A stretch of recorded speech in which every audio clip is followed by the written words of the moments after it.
Do you guys think that if you're unhappy, that's a good reason to leave a marriage? I don't think you can be happy all the time. So I don't. It depends. How long have I been unhappy? Right. Yes, because my kids are seeing that. Right. I think that matters too. Like most things, I think there's a lot of people. It don't have anything to do with age. Getting married too late. People don't have the intestinal fortitude for marriage. You get up there and say these vows. It's duty and responsibility, time and pain. It's the kids. It's the rearing. It's lineage and legacy. That's a joke in itself. But is that not part of the kids? So your kids are a direct reflection of you. So if my kids are seeing me unhappy, now what? What are you talking about? Because you said happiness in the marriage, because you just said that kids are part of it, right? Let me explain it to you. You're conflating your happiness with how the kids are treated, right? I'm not even talking about the kids. I'm talking about you being happy, right? I just said that about sex, so don't act like you can't do it about everything else. So now that we have a baseline with that, you can fake it till you make it in front of them kids all the time. Now, kids have discernment. I understand that, but happiness doesn't mean everything has to be egregious in the household. However, we know ebb and flow. Is that a thing, or are we dismissing postpartum? Postpartum depression. Do we have menopause? Right. And so you guys go through these ebb and flow periods where your happiness is intrinsically not working. But that's why I agree. But I'm just saying. But you put it on the kids. Like, no, answer my question directly based on happiness itself. I did, but I said it depends on how long I've been unhappy. Raising my kids in a house where there's no happiness is not selfish. That's not life goals. Just for the sake to say I have a husband. Are you serious? No, you made a commitment under the Most High God, right? Unless you don't believe. Who cares about the commitment if I'm unhappy and I'm dying inside?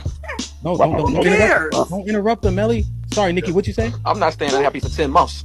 You talking about 10 years? Well, I've stayed unhappy for a very, very long time. But who is going to continuously stay in an unhealthy marriage where you're burning inside, you're dying inside, you done forgot who you are, you done forgot your self-worth, and you're just super unhappy, like depressed to that point, just to say I have a husband and I have a family? I think that we know how hoes are created. Callie said it earlier. Something about they ain't had their daddy, their daddy didn't love them. That's one. Secondly, most of these hoes been hurt by a man. Just like these niggas that been hurt by women, they become hoes. It's the same thing. That's savage. Okay, so this is what I'm saying. Even with what Callie is saying, the lack of love, hopelessness, a deficit, desperation. That's all the same umbrella. I'm desperate for the love of a real man because a man never loved me. So I'm out there searching for the love of a man. But because I don't know how to properly find love from a man because I never experienced it. So now from the worst experience that I've had and the damage that I've had from men, I'm telling you now I'm only going to use them for what I like them for, because there's no possibility that they could ever even try to love me correctly. And I'm so lost on love, so in the deficit, I'll be desperate. And a lot of women have seen this. The girl come up here, Hank. Remember the girl that came up here who was cosplaying a man? She was a whole butch, calling the women male-centered up here. You're trying to become them niggas. Talk about worship when you think you're fucking up a storm because you're a man and you're acting like a man. That's male worship down to the ground. So the women who are promiscuous, are we saying they're all desperate? Majority. I'm not saying that, but I know. Yeah, I agree. I feel like in my point in my life, I feel like I was being groomed to cater to him. So at 18, when did you guys break up or stop doing with each other? When I was 21, turning 22. So you went for about 3 to 4 years. How did you upgrade him? I think that I gave him a different perspective. Well, you also feel like after you dated him, I upgraded you, and then all these women want you after what I did for you. She was 18, bro. Like, you grilling him, bro. What the fuck? Because it's hard to imagine an 18-year-old girl upgrading a 28-year-old man, but then you left curious, what could you have possibly really done to a man that age? Like, you don't have no money, you 18, you don't have much knowledge, you 18. But what we're witnessing is cognitive dissonance. So there's no way you admonish the man by saying that you upgraded him and then in another breath say he groomed you. Mm-hmm. Those two things are diametrically opposed, right? And then you said age don't matter. People could be wise beyond their years. However, when Tamia gave you the bail money about you being 18, you're like, yeah, I was just 18. Nah, because remember you just said that you had the wisdom and understanding of somebody older than that, which is what you would be able to bestow on him. Right? Ooh. So these things are conflicting when we saying them. Did you actually upgrade him, or was you mad and talking shit to him because he cheated on? Are most of us cowards? Are most of us willing to kill and die for our wife and children? Are we willing to defend ourselves? Do we know what it looks like when shit is hitting the fan? Do we know when danger is actually upon us? How many dangerous situations have we been in to tell? Do we know who we are in these ways? I'm gonna just tell y'all this. If you are in a real life situation and a person approaches you after an aggressive conversation, get yourself in a position in which you can defend yourself properly. So don't stay in a position that doesn't give you any advantage but put you at a disadvantage. Don't ever do that. see people picking and choosing, you know? So if I'm going to approach you in an aggressive manner, then I should stay that way. Or else you look bad. That shit look corny. That shit don't look good for men. Because it's like, damn, is there a low-level threat of violence between men for real? But that's the word. We pump faking, we half stepping. That shit take away from our strength, our bravado, when we don't know how this shit's supposed to go. So this is a thing that I just been trying to process, man. Don't sleep on nobody and be ready. Be ready as you can. The man says he got cheated on, and you tell him he's the reason why he got cheated on because she didn't feel like she was getting enough emotional support from him, and you justify him getting cheated on. And like I said, that's unfortunate. But the person that he got cheated on, you would have been like, "Girl, that nigga ain't shit." No, first of all, you don't know me, so you don't know what I would have said. I would have asked, well, what happened? What did you do? What did he do? I would try to get the full story. But to just go on this I hate women train, I'm not about to do that. Like I said, give us the full details. But to just act like everything was just shine the rainbow, sorry, Uno, but it's more to it. Right. So I just want you to realize real quick, she was emotionally deprived, and you think and then she entered a relationship with him. But no, you can't add a speculation on what we do know based on what he shared, and somehow you're saying he emotionally deprived her. You think that correlates? Because before she probably sexually had that experience with that man, she probably emotionally attached herself to him. Why would you think that? Because as y'all like to just say that women just go and just be loose and just have sex. You do. Remember we had the conversation. But the majority of women, they are going to emotionally, going to emotionally attach themselves to a man. How? And then have the intercourse. How do you know that? Because I know. The same way y'all know. The same way that y'all know everything that y'all done talked about all No, what I'm saying is, how do you know that, and how can you justify that based on women's behavior? Because it's statistics. Somebody do the research. If she has a dream about me cheating, am I at fault now? You did that shit. You did that shit, nigga. You did that shit in your past life, man. Damn, boy. So he got hit with a honey bun and it's his fault. Okay. That's like a boomerang. I mean, I don't know his situation. How much would you say yes or no? Well, she let another man put his penis in her vagina. He didn't ask her to do it. She just went and did it because or whatever. So, I mean, I don't know how necessarily it's his fault unless he, maybe he's seen the signs and just chose to ignore them. But other than that, like, I'm pretty sure you left after you found out.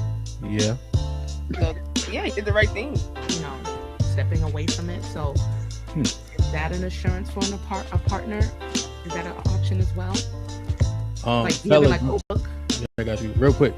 Hey, fellas, if you dealing with a woman and she call you a partner, get up out of there. Okay. Yeah, let me see. Let me log in that joint whenever I feel like it. Yeah, I think that will work for sure. Yo, that accountability helps people too. If you know somebody else is looking at this shit, like how you reply, what you reply to, the bullshit, right? So like, for instance, this might be risky. Callie and I can see it, and my wife can see it. Now, I don't even really look at it that much because I know that they be looking at it. But also, bullshit get flushed. You know what I'm saying? It like take a weight off you, Right? Because temptation killed the cat. Pun intended. I don't even have a lock on my phone. You can pick up my phone at any moment and go in there and look and see text messages and all of that shit. Don't get a password. You say delete it. It's gonna be deleted. You mentioned that one of the problems was that you have so much access on social media. Like some people can message you, DM, your DMs popping. Him looking at it, is that going to satisfy him that it's confirmed now, or is he just trying to confirm whether or not you're responding back and cheating? The con to that is that he gonna read all that shit the wrong way for sure. Every time. As he should. It ain't never all good. I was just gonna say something to the effect of, in terms of social media, although primarily I do it for content creation, if my man had an issue with it, I was at it, no questions asked, because I've actually been there, done that. It calls for strokes. Like somebody will punch you in your shit for talking too much and talking crazy. It say that in the Bible? No, it doesn't say that in the Bible. That also equates to... I knew it. A fool lips enter into contention and his mouth calleth for strokes. Proverbs 18:6. Okay. Because I read this shit. I'm just saying I did too, 5,000 times. Yeah, so what I'm saying is, well, you didn't know that was in there, right? Put him in the fucking bedroom. Get him out. So...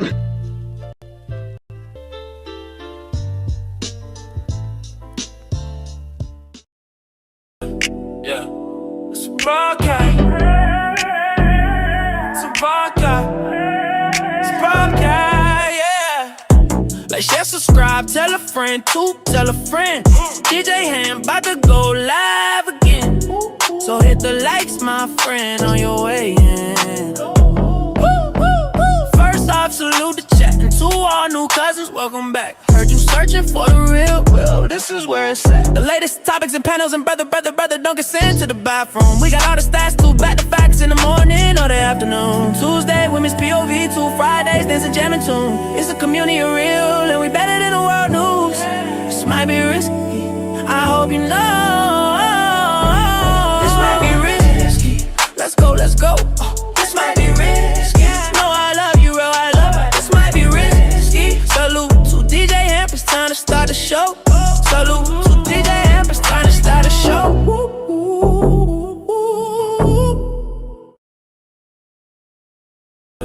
Yeah, it's a broadcast. It's a broadcast. It's a broadcast, yeah. Like, share, subscribe, tell a friend, tell a friend. DJ Ham about to go live again. So hit the likes, my friend, on your way in. First off, salute the chat. And to all new cousins, welcome back. Heard you searching for the real, well, this is where it's at. The latest topics and panels and brother, don't get sent to the bathroom. We got all the stats, too, back to facts in the morning or the afternoon. Tuesday, women's POV, 2 Fridays, dancing, jamming tune. It's a community of real, and we better than the world news. This might be risky, I hope you know. This might be risky, let's go, let's go. This might be risky, no, I love you, real, I love it. This might be risky. Salute to DJ Hamp, it's time to start the show. Salute to DJ Hamp, it's time to start the show.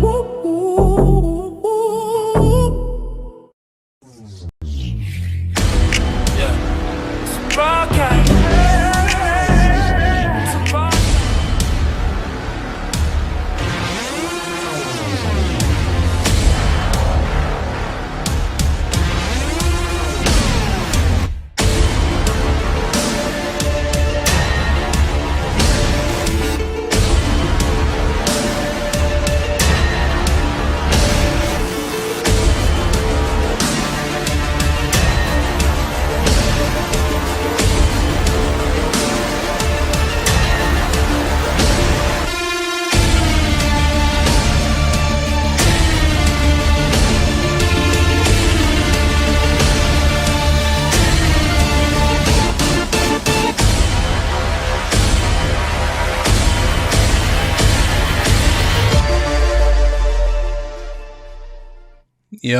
Yo, check. Can you hear me well? Fellas, what's popping? Check is good. What's the deal? How y'all feeling? Let me know something. Feeling good, feeling great. How are you? How was your weekend, Shot? It was amazing, man. Fed a couple of rabbits. You know what I mean? No, I had a good weekend though, man. Restful weekend. Pretty productive weekend too, actually, man. So yeah. That's what's up, man. I'm proud of you. You heard? Yeah. We getting. So your audition came through, right? So I haven't gotten a chance to watch it because I want to watch it with everybody. So I'll let you know. All right. Let you know the feedback. All right. Cool. I got like 5 renditions. So. Okay. Hey, we gonna watch it. Yeah, man. I'm excited. You said you made a couple of rabbits. I said I fed a couple of rabbits. Oh. Indeed, man. Damn, I'm excited, man. You know? That's what's up, man. Mr. Fantastic, how was your weekend? Hey, man, this is eventful as usual. You know what I'm saying? Just relaxing, man. You know what I mean? That's what's up. So it was eventful but relaxing. Make it make sense. Yeah, man, those two things can happen, man. You know it's what I like mean? it makes sense. It makes sense. It makes sense. Yeah, here's the irony. It makes sense to y'all too, huh? Cheap. Hey, can I ask a favor? Can you wash these in a little Dawn and then hand me a paper towel? Aaron, shit, my mic can't. Yeah. I thought I was muted. Good. At least you use Dawn. You don't got like the aftermarket shit. So yeah, nah. That's good, man. You know what I mean? What's up Yes, with sir. you? You got the George Jefferson growing in, huh? Yeah, man. Okay, let it grow in, man. All praises. You heard? Yeah, man. Look, this is a badge of honor. It means I got time in. Indeed. That's a fact, though. Know what I You mean? know, time and hard work. Time and hard work. What'd you do this weekend? You drive fast? No, as you know, I suffered a family loss this weekend, a real tough one. I mean, you guys know, but I guess to the audience, an uncle was a former Marine, served over 30 years, was very instrumental in the success in my career. He rose to the top. He was chief of training for the entire Marine Corps, advising generals. Retired, worked in the inner circles of the Pentagon, you know, the ones that don't exist. Retired from there again and started his own church in the DMV in Virginia. So he passed away, leaving his wife and 3 children, 2 sons and a daughter. But you know, me and Jesse being Marines, it was he was pivotal and supportive toward that directly. It was, you know, we had a direct line to God, so to speak, through him, and he's gone now. So sympathize to him. Yeah, man. God bless his dad, man. Condolences, brother. Appreciate it. Salute, man. Cheek, what's the word? Good, dog. How you? Can't complain, man. Everybody having eventful and relaxing days and playing with rabbits, and you know, I went camping. Yeah, about to say you did some weird shit this weekend. So I went camping. Did you go camping or glamping? Camping. Like I went whitewater rafting, so I do it every year. But I had a tent. I had a grill. I had to start my own fire. What class were these rapids? Yeah, class 3 to.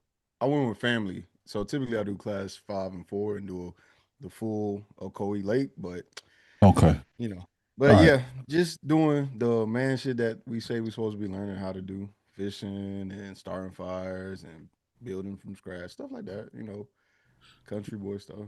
You did. So how you start the fire? Like with sticks and stones, or you had So most kids got a flint. You started with flint. Yeah, and you know, random wood.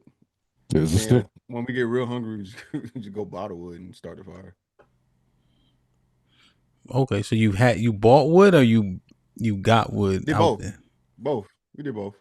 Because at a certain point when it rains, there's no use in looking for wood. So you might as well, you need to go and buy it because it's already dry. It's easy to start. Yeah. But if you don't collect it before the rain comes, then there's no need in even trying to start the fire with the wood. Like that's damp. Was your tent? Did you have so how was your tent? Like a big tent, or everybody had an individual tent? Yeah, it's a big tent, but my parents and siblings got their own tent, and I got a tent for me and my girl.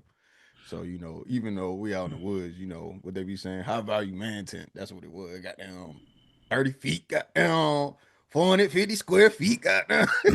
That's a big partition. It ain't 450 square. I was just saying, it's a big tent. All I'm saying, I got a big tent. Is all I'm saying. I got. Or did it have electricity? Nah, we ain't having none of that. Okay. Because I seen people say they went camping, but then they had a cabin and all that. I'm like, that's that's like that's glamping. Like we had our phones, but the service was bad. But it was enough for us to listen to like music, and when it was lights out, like I did bring my generator. Like it's a small AC DC generator, so I could charge the phone and charge the lights. Yeah. But as far as like something, we weren't doing what we do outside. We was outside talking to each other. No phones. In the heat, in the rain. Yeah. I might not have been glamping, but the trappings was generator. Yeah, it's a little generator. It's literally about this big. Yeah. Damn, man. Speaking of that, I recently discovered Temu, right? For like moving supplies. So it's surprisingly cheap, but the supplies ain't hitting. Like the shrink wrap ain't shrinking. You know what I'm saying? Like the guy's like, yo, man, this shit. So I gotta cuss them out really because I feel guilty. but I cussed them out just before they even try that. Yo, shut the, whatever. You know what I'm saying? But I'm like, damn, they right though. Shit terrible, bro. You know what I'm saying? I know a nigga that bought some body armor from Temu. I said, if the shrink wrap ain't good, ain't no way it's gonna survive a bullet, bro. Hey, test that shit and find out. not on you, of course, not on you, but not the HAMP way, not on the job. Yo, man, damn, son, because it was so cheap. You heard? Usually, you get 4 rolls. It's like 1,500 feet for like $50. On Temu, it was $23. So I'm like, that's a huge save, but you can't wrap shit with it.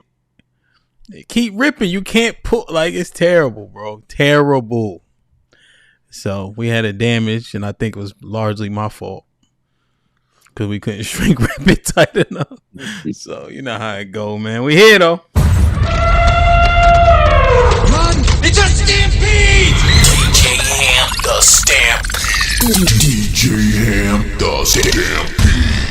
Like, share, subscribe, tell a friend, man. Hit that like button right now if you can. That helps the channel the most, man. Salute to the 130 people in the chat. We only got 44 likes. That is egregious. Please hit the like button as that helps the channel the most. Salute to Mr. Fantastic, Big Aaron, Cheeky, Shot in the building, man. I seen some crazy shit in my day, you heard? But the internet allow you to see just about everything under the sun. And and I guess this ain't the first time, right? Because we seen Making a Murderer. You remember that one when that first came out on Netflix?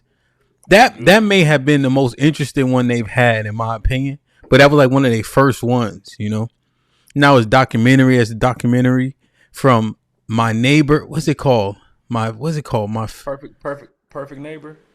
Perfect Neighbor, but the series is like, it's like my Neighbor Next Door. Neighbor Next Door. So that was the one with the black lady. Perfect Neighbor was the one with the black lady who got shot. But now there's a series like My Crazy Ex, My Crazy Neighbor, My Crazy Roommate. So you get to see into the mindsets of these people who are, I don't know. It's worst neighbor ever. Worst neighbor ever, worst ex ever, worst this, worst roommate ever. So super interesting. Mr. Fantastic sent this clip. And I wanted to start for this one just so we can understand like the baseline of this shit maybe. And I don't even know if this is the baseline, but we're going to go here first.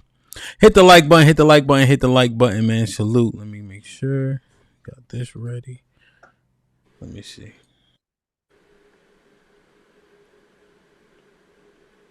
Twice in one day. And I went to jail. Then I went and found her and beat her up for calling police on me. And then went back again. All in one night. So did any of the women get restraining orders or protection orders against that you? don't mean nothing to me. Restraining order ain't nothing but a piece of paper. That ain't gonna stop me from doing nothing. It ain't over till I say it's over. Like many former abusers, Charles says he was violent because he'd developed the view that men should be in charge of women. I never considered myself a woman beater per se because I didn't just hit women for nothing. I figure if I had a reason, then it was just not being a woman beater. It was justified. It was corrective actions. Just trying to get some compliance.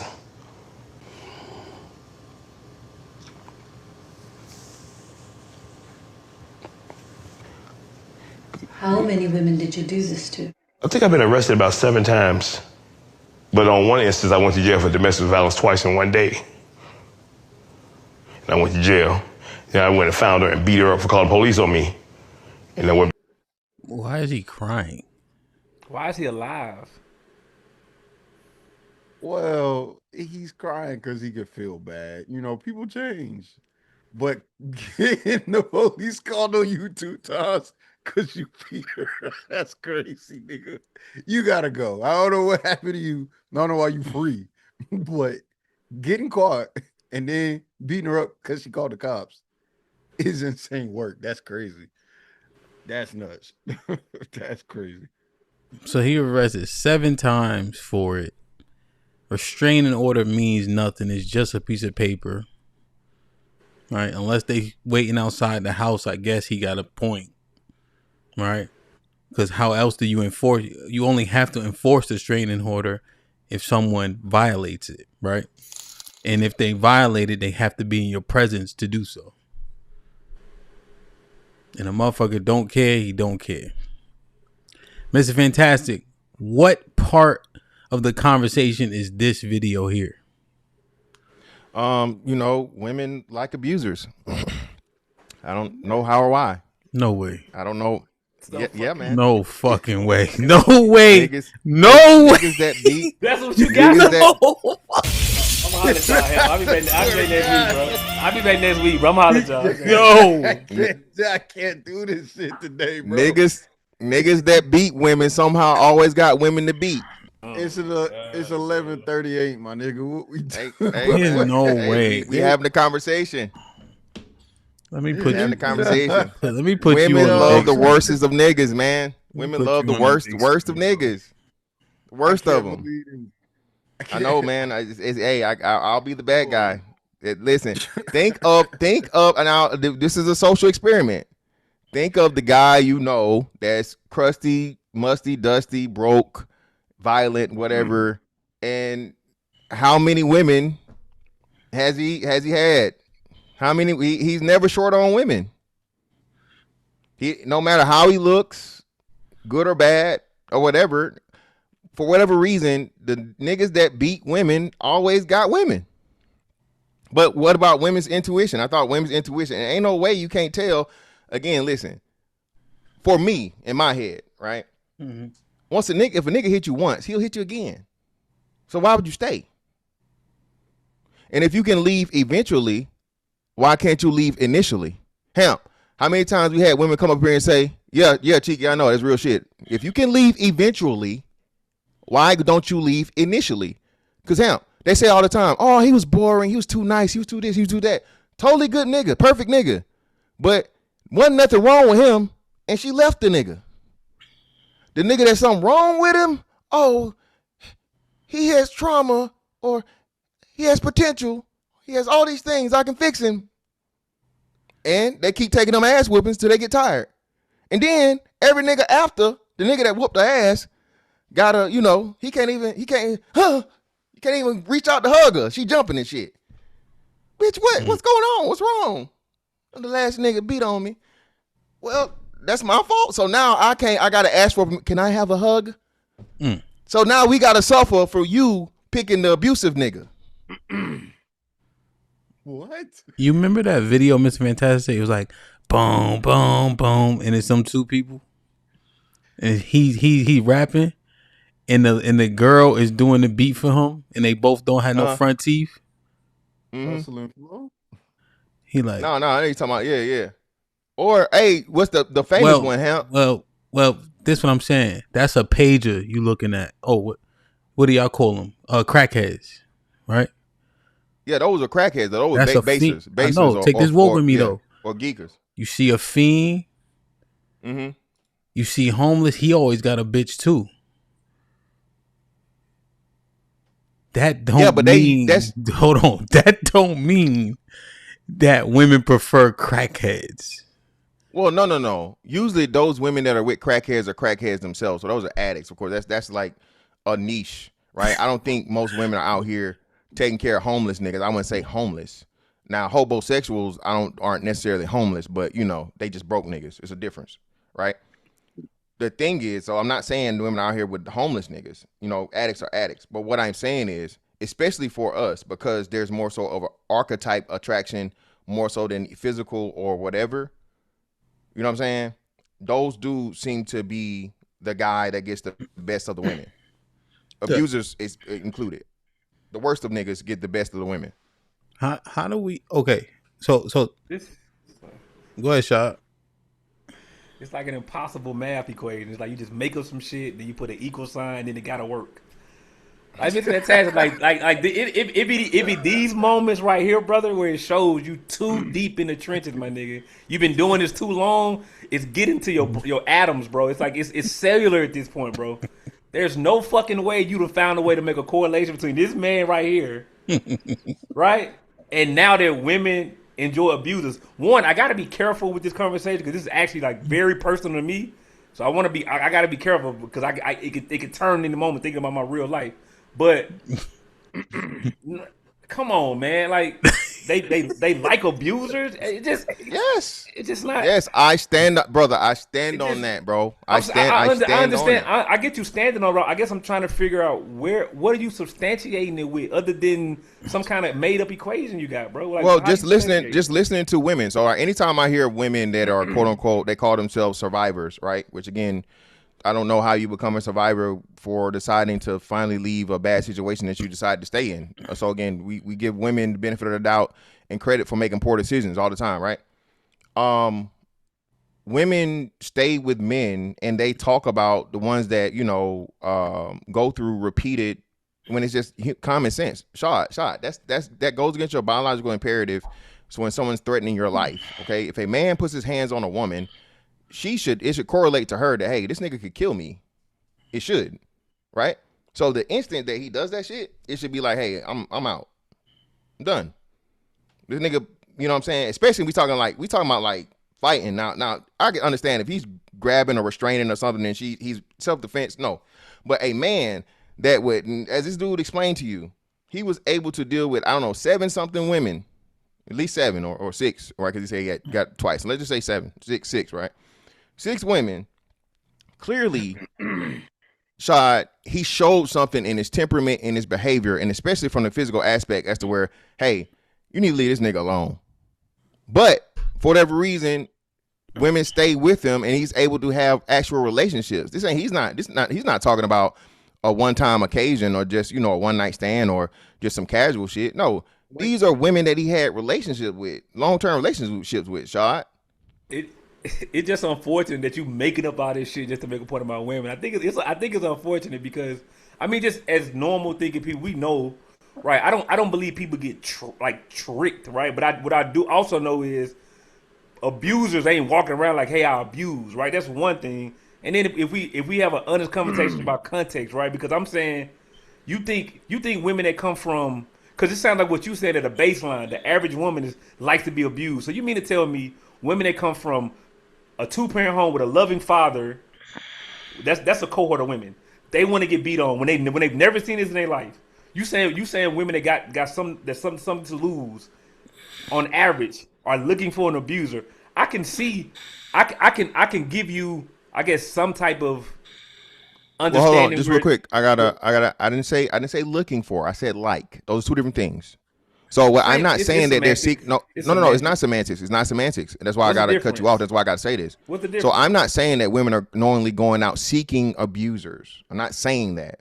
What I'm saying is if they come across an abuser and she experiences that abuse herself, she will stick it out. That's why I say she if you like it, I love it. It's not the same thing. It's not seeking out. It's not the same thing. Seeking out would be, I know this nigga beat bitches. I want the nigga that beat bitches. No, Mr. Fantastic. I think Shad is more right in this instance simply because you're saying there are particular characteristics that interest women that the abuser has. You know what I mean? Yeah. So if he had abuser on his forehead, no. But you're saying there's particular traits that come with this archetype that women are attracted to. You like neck tones, but you're not looking for them. You know, that's not what I'm saying. What I'm saying is this. Okay. Once it is revealed to a woman by her personally that this nigga beats women, for whatever reason, she's willing to endure and try to stay to figure it out, fix it, whatever, so on and so forth. Real quick, right? Mr. Fantastic. If we're using that example, if he has 7 women, doesn't that say the opposite? The women are leaving. Yeah, eventually, not initially though. That's my point. I guess it didn't give us context of time here. Yeah, how you know that? You know, like, does he have a longer story? Again, now I'm correlating with, and HAMP, women have said this on your platform. So listen, I'm talking about HAMP. Have you ever heard how many? I asked this question, so I ask y'all. Right, this is a social experiment. So have you heard of women saying or speaking about their domestic abuse and saying, "Hey, man, that nigga hit me one time, I was out," or have you heard more women saying, "Hey, he hit me and then he hit me again, and then the 3rd, 4th, 5th, or 10th time he hit me, I finally left"? Which one do you hear more often? You know what? I now that I think about it, I don't know if I ever actually asked the further question, like how long did you stay? I don't know if and I'm just saying anecdotally, I don't know if in that conversation I was like, well, how long did you stay there? Maybe that's a valuable piece of information, I guess, based on this conversation. I don't know if I actually explicitly asked, you know what I mean? Like, how many times did he hit you? I just heard them say that, and eventually they weren't with that man. I don't know the time frame though. Yeah, every time I've heard the story told, more often than not, I won't say every time, that'll be all right. But the majority of time I've heard the story told of a woman surviving, calling herself a survival of abuse. Survival is that not he tried to kill me, you know, he hurt me so bad I almost died. Yeah. It's to the point of where it was repeated and recurrent, and I tried to endure it, but at some point I came to the point where I said I can't take it no more, I'm out. So you skip all the possible context of, like, you know, are the children involved in this relationship? What are the things that might be compelling this woman to want to make it work versus just leaving the first time? You just skip all that and go to they like abusers. Yeah, no, most of these cases aren't like, you know, families and children and stuff. This is just like I got to keep asking, where are you getting your information from? Again, I'm getting it from the women telling their stories. I'm getting it from I'm listening to this from women and abuse and the abusers themselves that talk about beating bitches. Right. So the thing about what Hamp brought up, which is a key point, is he says he has several different women. He didn't give a duration. He didn't say how often or whatever the case. He did say he got called, the police was called on and restraining order, and he's been to jail for it. So it sounds like 1 out of 7. Reporting. He didn't say 1 out of 7. He said he's been to jail for it. So we don't know how many. Well, no, 1 restraining order. Hold on, he got 1 restraining order. 1 restraining order, but he's been out of 7. No, he said restraining order don't mean nothing to him. Exactly, and that's why he went to jail. So that's the same case, Cheeky. But what I'm saying is, he doesn't. They're no longer with him. He's been to jail. There's no indication. He's not married. Cheeky, bitches check your bitches. I don't know if you know this, right? Bitches literally run your name and check your name against the registry. Your background? You think everybody's doing that? Not everybody, but a substantial number of them. You think a majority of? I won't say no. I won't say a majority, but this it's is happening. DJ Hamp's show. Do we? Hold on. Hey, we got to think. Hey, whoa. Hey, we got it. Well, how many people in here right now? How many people in here, Hamp? Let's see. 230. 231. All right, put a poll up. Ladies only. Ladies, have you or known of a woman that has done a background check on a man she was dealing with? Let's do it right here. Well, before that, can we get the data? Can we get the data on how many of them have been beat? What? How many women have been beat? Yeah, right. Because the show seems to be about abuse. My thing is this: one, we can't say women like being beat up, and then I don't think majority of women are getting beat up. Fantastic. Are we saying we think? I didn't say that either. Y'all saying something? Wait, hold on. Fantastic. I didn't say you said that, but you said a blanket statement, which is women like abusers. You said that, right? So now that you say women, which is a general blanketed statement that we're assuming because we're on DJ Hamp show and we know how this works. Women means over 51%. Majority minority. That's what we gotta break this down. So majority of minority women like abusers.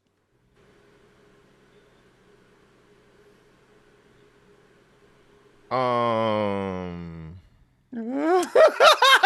it's okay to change your mind, man. It's okay. It's okay to say. It would. I guess it would have to be minority by the numbers because you don't even get 50% of domestic violence cases per year, right? Okay, so of course it would have to be the minority. But again, y'all are saying you're making an argument I didn't make. I didn't say most. I just said no. Now y'all frame the way. If you're framing it that way, it makes me look crazy. Hold on, no. I had to clarify this for me, right? Okay, clarify, yeah. Do because that, if you frame it that way, as to where I'm making the argument that most women, I never said most, I said women like abusers. So I'm talking about women. I'm talking about women in general. I didn't give a percentage. I didn't say if I would have said most. Yeah, you got me. I would concede. That's not what I said. When I'm saying women, I'm just saying women in general. No numbers, so on and so forth. What I'm saying is more likely than not, when a woman is introduced to an abuser, most of them stay and endure by their account, by what women have said. By what women have said, most of them go through abuse, not once, but more than once, and then finally exit the situation. Okay, so let them change his hypothesis. I think when you say, let them change his hypothesis. I'm not changing my hypothesis. He's My not hypothesis changing is the his same. hypothesis. He's just being more He clear. should though. I'm being more clear. He's being more clear, which I can accept. Okay, so what's the exact hypothesis? Right. What's the exact hypothesis? The hypothesis is this: women like abusers, meaning that when a woman comes across a man that is abusive, okay, and I'm just talking physical, because according to women, it can be emotional, it can be verbal, it's like 80,000 types of abuse. So y'all would definitely lose that one, okay? But we just gonna stick to physical. When women come across a man that's physically abusive, by their account, most of them have endured it more than once. Being that violates your biological imperative and your own thing to protect yourself and your life and your well-being, you staying in something that's a threat to your life goes against something that you are subconsciously, okay, and involuntarily adverse to, right?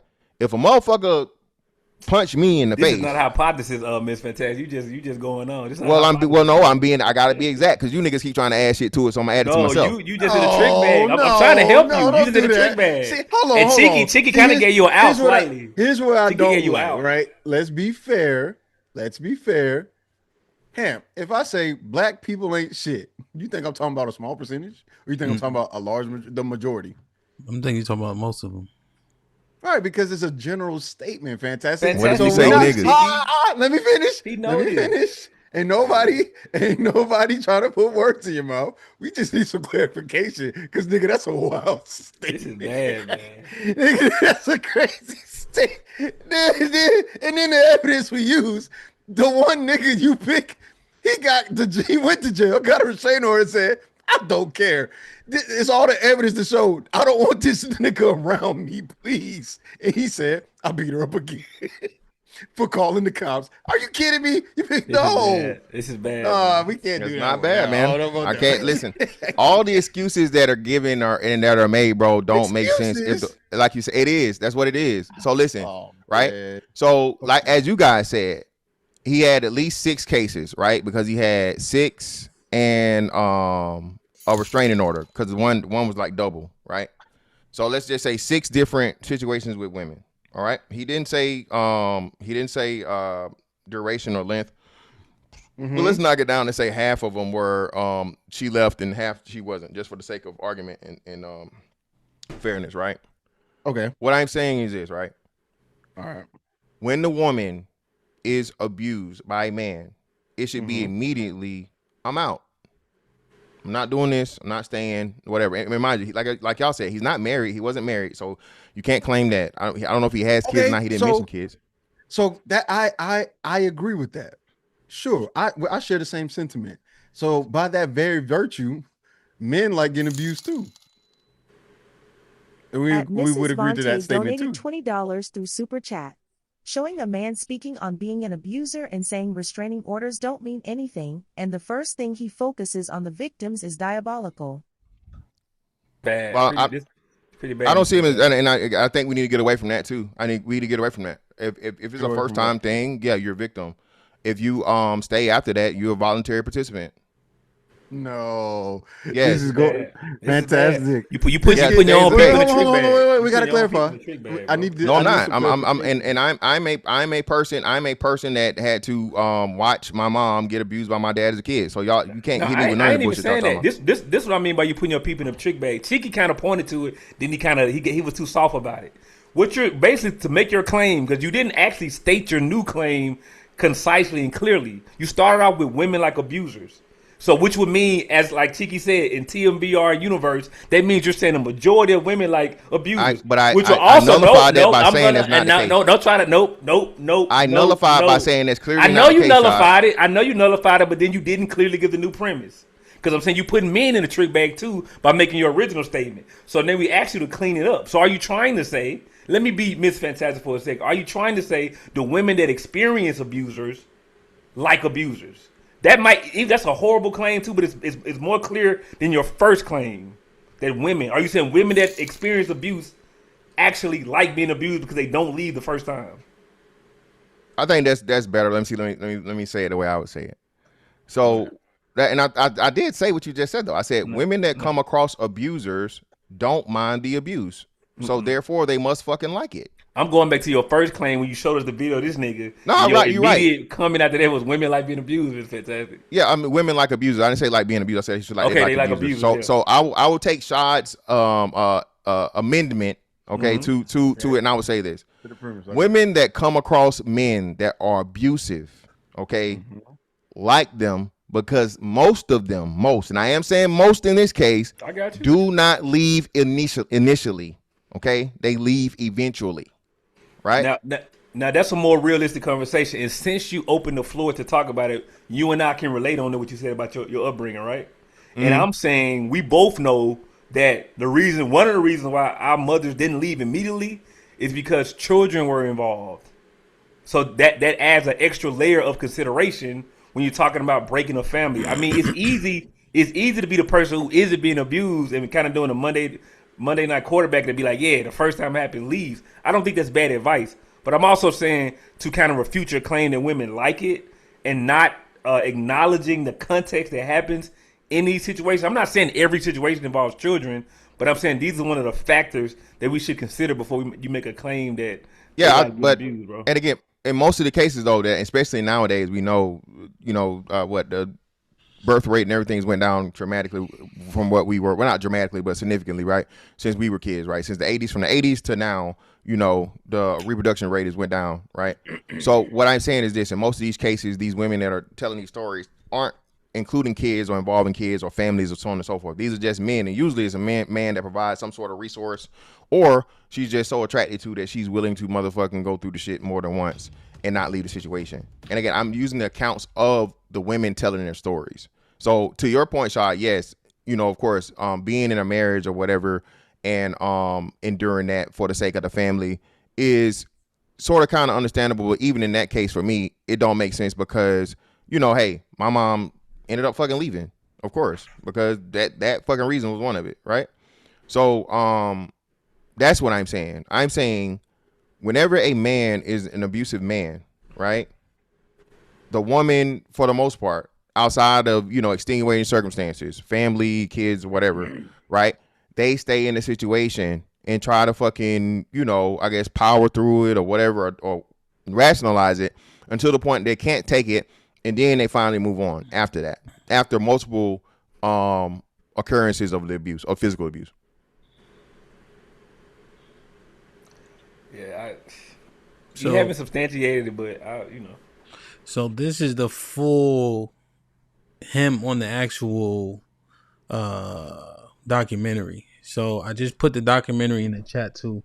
It looks to be about an hour and 10 minutes long. So this is the full context. This is literally when he gets on the screen. So it's several different people talking. Oh, they white? Who? No. This is it's a bunch of different people. Oh, okay. Yeah, that have their similar experience. So this is Charles. Charles says he started being violent to women after leaving the military over 30 years ago. I think I've been arrested about 7 times. But on one instance, I went to jail for domestic violence twice in one day. Talk about that military life. And I went to jail. And I went and found her and beat her up for calling police on me. And then went back again. All in one night. So did any of the women get restraining orders or protection orders against you? That don't mean nothing to me. Restraining order ain't nothing but a piece of paper. That ain't gonna stop me from doing nothing. It ain't over till I say it's over. Like many former abusers, Charles says he was violent because he developed the view that men should be in charge of women. I never considered myself a woman beater per se because I didn't just pause it. Him. The fact that Miss Fantastic didn't think that would be a good point to dissect, he went straight to the woman. This nigga is too deep in the trenches. Help. His mentality should be irrelevant because the moment that a woman is victim to this man physically, she should be like, I'm out. I don't know, Hamp, I got a new hypothesis. If you're former military and you believe in red pill ideology, you beat bitches. You beat them, and you willing to go to jail twice for it. That's my hypothesis. I ain't never went to jail, so brother. New hypothesis alert. Listen, I got a new one. I got one in the back. I got one just for Fantastic. His claim is women who are in abusive relationships like it because they stay on the first try. My claim is if the nigga was in the military and he got red pill ideology, he beat bitches. Hey, I surely do, but only internally. I'm gonna beat you internally, baby, and you gonna love it. How about that? Look. I'm not beat talking you about internally, baby. I'm not talking about consensual I'm gonna beat sexual you internally. activity. If he got a mindset of I came from the milk and that's half your audience, Hamp. Half your audience beat the shit out of girls. Ex-military red pill ideology. Guess what he just said? Replay what he said. I got here because of what?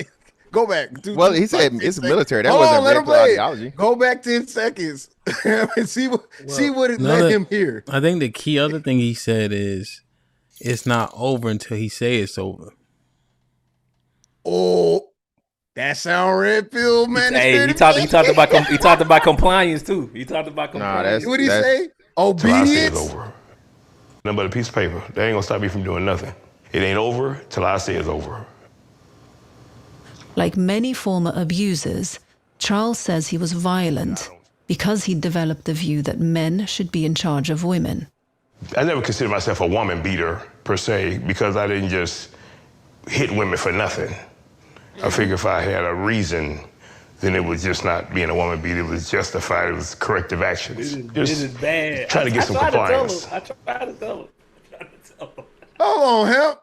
If we had to say red pill manosphere in the ideology, does it sound like he sound like them, or do it sound like he sound like people who not that?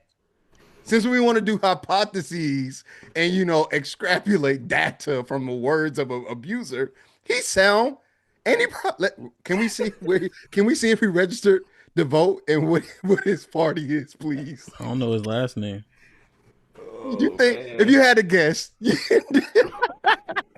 right, hold on. Let me hear the because I the clip may have encompassed all of his thoughts, but this is the actual documentary that they put out.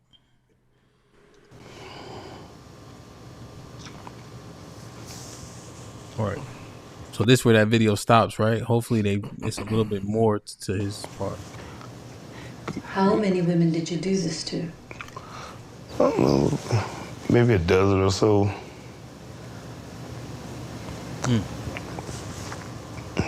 What's making you feel so much? I don't know, just the whole situation of people's lives who are affected and all that.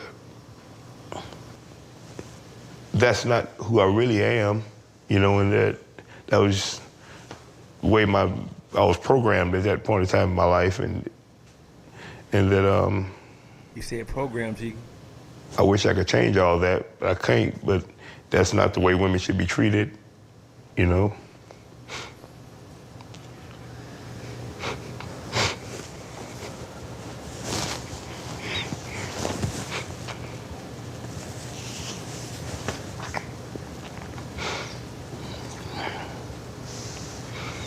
If you could talk to them, what would you try to tell them? And if anybody shows signs of that in the future, leave them immediately.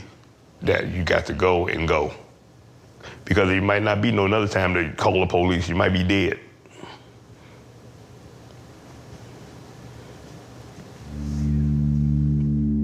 So So if even the fucking abuser agrees with me, like I fucking said, yeah, my whole point is proven. Bitch, You're don't. right. And so wait. And he's so cheeky. What is he saying without saying is most of these women stayed after he whooped them the first time. Well, I don't know if he said that, but he's saying it. He's saying it. He's letting you know. 12 different women. Fantastic. I will concede as long as we can concede. If you ex-military, no, He said program. You got program. He said program. He said program. He done been red pill. Now that he look, he mentioned nothing about red pill. Red pill ideology didn't exist 30 years ago. Okay, fine. So red pill ideology was not a thing 30 years ago. If you ex-military believe you should be in control of women, what do you say? We got to find the word. Compliance. It's over when I say submission. I just was looking for so compliant. It sounds that just sounds like a pussy crook to me. And it sounded like to me that aligns with Red Pill. Who was the person that introduced domestic discipline? Who made that big? Was that a Red Pill manosphere man? Again, man, I don't know. I'm asking you a question. Hold on. Yes or no? Was it a Red Pill manosphere man that made domestic discipline a big deal, or made it a mainstream deal? No, pimps did. Pimps did that. No pimp. Ain't no pimp ever say domestic discipline. He said beat that hoe. That's the difference, right? Same thing. That's just a remix of something that's always listening. There is no wide known large black manosphere male who changed the game. No, there's not. Because again, in 2021, he didn't introduce. Do you know what the rule of thumb? Kevin Samuels didn't introduce that. No, he didn't. You know what the term rule of thumb comes from, Cheeky? I can't do this. I'm just asking a question.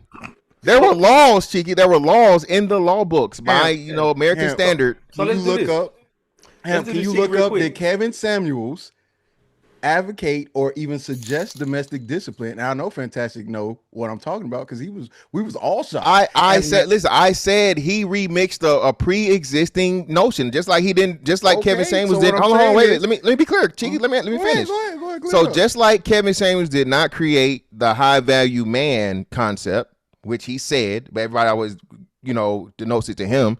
All he did was remix it and re-speak it. It's the same thing that came with the quote unquote domestic discipline, as to where I can go back on the law books in American history and see to where there was allowed for men to beat their women and wives. It was legal. And do we think Red Pill and manosphere men don't want some type of regression back to that point? You don't think they've ever advocated for that? Have they ever advocated for it? I know for a fact that the majority of them don't. How can you know that? Just like you can't know it.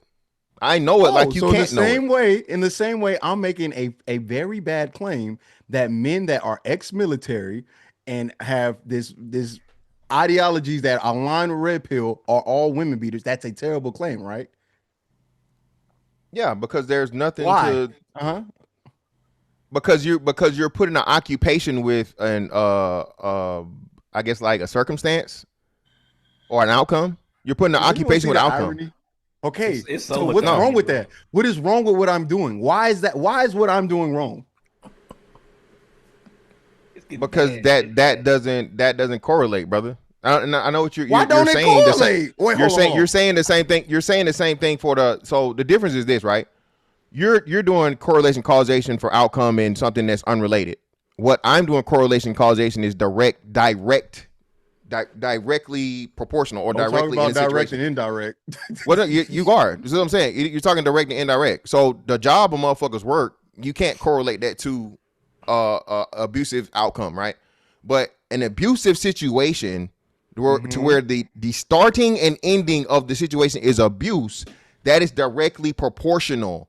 So when a woman is abused, hold on. Let me finish. So when a woman is abused, hold on, Chiggy. Okay. When a woman is in an abusive situation, she's directly experiencing it, and she does not decide to leave. It's totally different from a motherfucker working a job and then him end up beating bitches. That's circumstantial. Wait. So Fantastic. You're excluding the other elements that I mentioned as well. Ex-military and his mentality. Circumstantial. That's not circumstantial. I think yes, it is. I think women should talk to men in the moment that they hear words like ex-military and also control over women. What was it verbatim? I gotta write it down next time. Compliant. He said compliant. Compliance. AKA obedience, aka submission. Whenever these women start hearing that, just know that doesn't mean all men that say they're beaters, but the likely chances escalate. Yeah, they have a poor comprehension of correlation and causation. Why is that not fair to say? Because I just explained it to you, Cheeky. I just explained it to you. That is circumstantial. You explain. That is circumstantial and coincidental. Listen what I'm saying. I'm explaining it, but you keep cutting me off. Wait. Let me finish. You explain why I can't correlate occupation. Why can I not correlate mentality and ideology? You still don't, because the vast majority of men in the military do not have the history of domestic violence. You know this. Wait. Why are we talking about majority of men? I'm talking about ideology. Listen to what he said. Even that. So what got him there. Listen to what got him there. I got you. So if you served in the military, would you not have the same mentality that because you're using that for basis? No, you're saying, hold on. Yes, you did. In the military. You can't do that. Hold on. You can't do that. You can't pick and choose of what part of you're going to associate with it. So what you guys said, and then what Shad said was programmed, right? So if all military men are programmed the same or have some similar of the military programming, because regardless of the branch, the military is the same motherfucking thing. Order, discipline, you're taking one element. Compliance. I'm literally saying all of them at the same time. Order, discipline, compliance, control, all those different things, right? Subordinate to senior, authority, all those different things, right? So what I'm saying to you is this: all of those things that we know. Every person in the military, be it man or woman, has to go through and have that programming and have that mindset. The vast majority of men from the military are not abusive. Vast majority. Okay. Not even close to 50% or 25% or whatever. Right. So what I'm saying is this. This is why yours doesn't track. The reason mine's track is this. The reason why mine's track is this. This is a direct situation happening to where this is abuse occurring. Okay. The abuse is occurring between this woman and the abuser. In most cases, according to women, right, and according to if you look up the abusive stats, to where most women do not leave Cheeky on the first instance of abuse. Okay, so this is like to like. This isn't no correlation. This isn't no happenstances. This is the actual case of a woman being abused by a man. In most of those cases, the women do not leave initially. That is why it does not track. That is why it's not the same thing. What I'm talking about is directly proportional and in this situation or this occurrence. What you're talking about is correlation, causation, and coincidence due to occupation and mindset, which does not track because, again, we know for a fact the vast majority of men do not operate that way, even though some of the programming or training or mindset may be similar. That's why it don't match up. But didn't you say earlier in the show there were indicators that man was that way beforehand? You said that in the original portion. In the beginning parts of the show, you were saying that there's something that man was doing before he got to this point that would have caused that woman to leave as well, correct? About abuse, abusing her. I'm saying the abuse. Right. I'm saying that point, that thing that you're saying comes before is the mentality. Right now, of course, the occupation, right? We can disagree with that, and that's fine. But it's the totality of what happened. He said he got this way because of how he viewed women and what he wanted women to do. Those things are preemptive before the beating. It's a mentality. No, you don't want to know why I will never beat on a woman, because I don't think that a woman has to comply, or I should be forcing a woman to comply to anything I got to say. I'll just leave. But the mentality, which is very common and very widespread amongst. Donated $20 through Super Chat. The first person that introduced domestic discipline, funny enough, was a woman named Yashel. Her channel is Yashel Black Domestic Discipline. No one agreed with her. Again, Cheeky speaking on issue don't know about. All right. What I'm saying is, because going back to it, those things are preemptive. Those things you can make a decision on, and if anybody were to spout this ideology, the likely chance of them maintaining it or being disciplined based off of that video we just saw, we're using the same exact evidence. My point is this: whatever evidence you bring, I can bring a different counter, a different narrative, or a counter narrative, and whatever it is that you would use to disprove my point would apply to yours as well. No, the reason you just hold on. Here's another point you brought up. Okay. Most men in the military don't beat women. Most women in relationships don't get beat. Yeah, but Cheeky, that's what Cheeky. Again, now you're saying what I didn't say again. This is what I'm talking about. I'm gonna say it again. We're not talking about the women that aren't being beat. This is why y'all not listening, and this is why y'all trying to make it look like I'm wilding when I'm not. I am strictly talking about only women that are experienced domestic violence. Only women that have been hit by men. I'm not talking about the women that aren't. This is why I cleared it up earlier. So no, you don't get it because you keep saying most women don't get beat. So the most women that don't get beat is irrelevant. I'm not talking about that. Hold on, no, Cheese. I didn't cut you off. Don't cut me off. This is where you're missing it. Hold on, you got to listen because you're not listening. You're not listening. You cut. I didn't cut you off. That's why I let you get your shit off. You bringing up that 100% of the pool of women I'm talking about have experienced domestic violence. 100%. I'm only talking about women that have been abused. Okay. So the women that have not been abused don't count, don't matter. That's why your correlation does not match. You keep talking about a pool of men that are going. You're not only talking about abusers. You're talking about men in general. But as we know, that's why my side stand and yours don't. All men aren't abusers. Most men aren't abusers. I'm not talking about men in general. Yes, bro. You literally just said military men and red pill men, Cheeky. So you are. You're talking about men more. In general, most men are military men and red pill men. Either way it goes, Cheeky. You're not exclusively talking about abusers. You're talking about men in general. Abusers. Mind you, hold on, no, mind you, to be a little funny, right? To bring light. That's why you brought up Kevin Samuels and domestic discipline and all these different things. Shout out to what's the name for the correction and the knowledge, right? That was actually a woman. That was But anyway, Cheeky, I am talking about the women that unfortunately end up dealing with an abusive man. They don't leave initially. This is by their account. This is by hold on, almost done. Just like you told me, you rock way longer than I rock, Cheeky. You talk before I let you. I get like a whole 4 minutes, brother. You're right. I ain't cut you off. Fault. That's on me. Right. That's on me. So, according to women's anecdotal individual experiences and any research you look up for domestic violence against women, most women do not leave upon the first occurrence of domestic violence. All right, are you done? Oh, and another one. It was actually the first person to really, in mass was Whoopi Goldberg in The Color Purple. Beat her. You know what I'm saying? When she told Harpo to beat me. So yeah, that was like the first one. Okay. Now that we're here, I am talking about men that abuse, because we're not saying every single military man abused, because every single military man ain't red pill. I'm just saying, based off of what we see on the evidence we got, he's got red pill ideology or beliefs. He is ex-military. And for those abusers, if you look at the history of that, I'm sure you would see similarities or correlation between those things as well. His mentality on women has a part to play in why he beats women. I'm sure. And he already confessed that. So I'm only talking about abusers. I'm not talking about all men. You think because all men aren't abusers, but every man that abuses somebody, more than likely, if you look at his watch history, it'll be red pill, and the likely chance of him being ex-military, I feel like it's kind of high. I'm just saying. I like what you did there, young fella. I like this. What I like.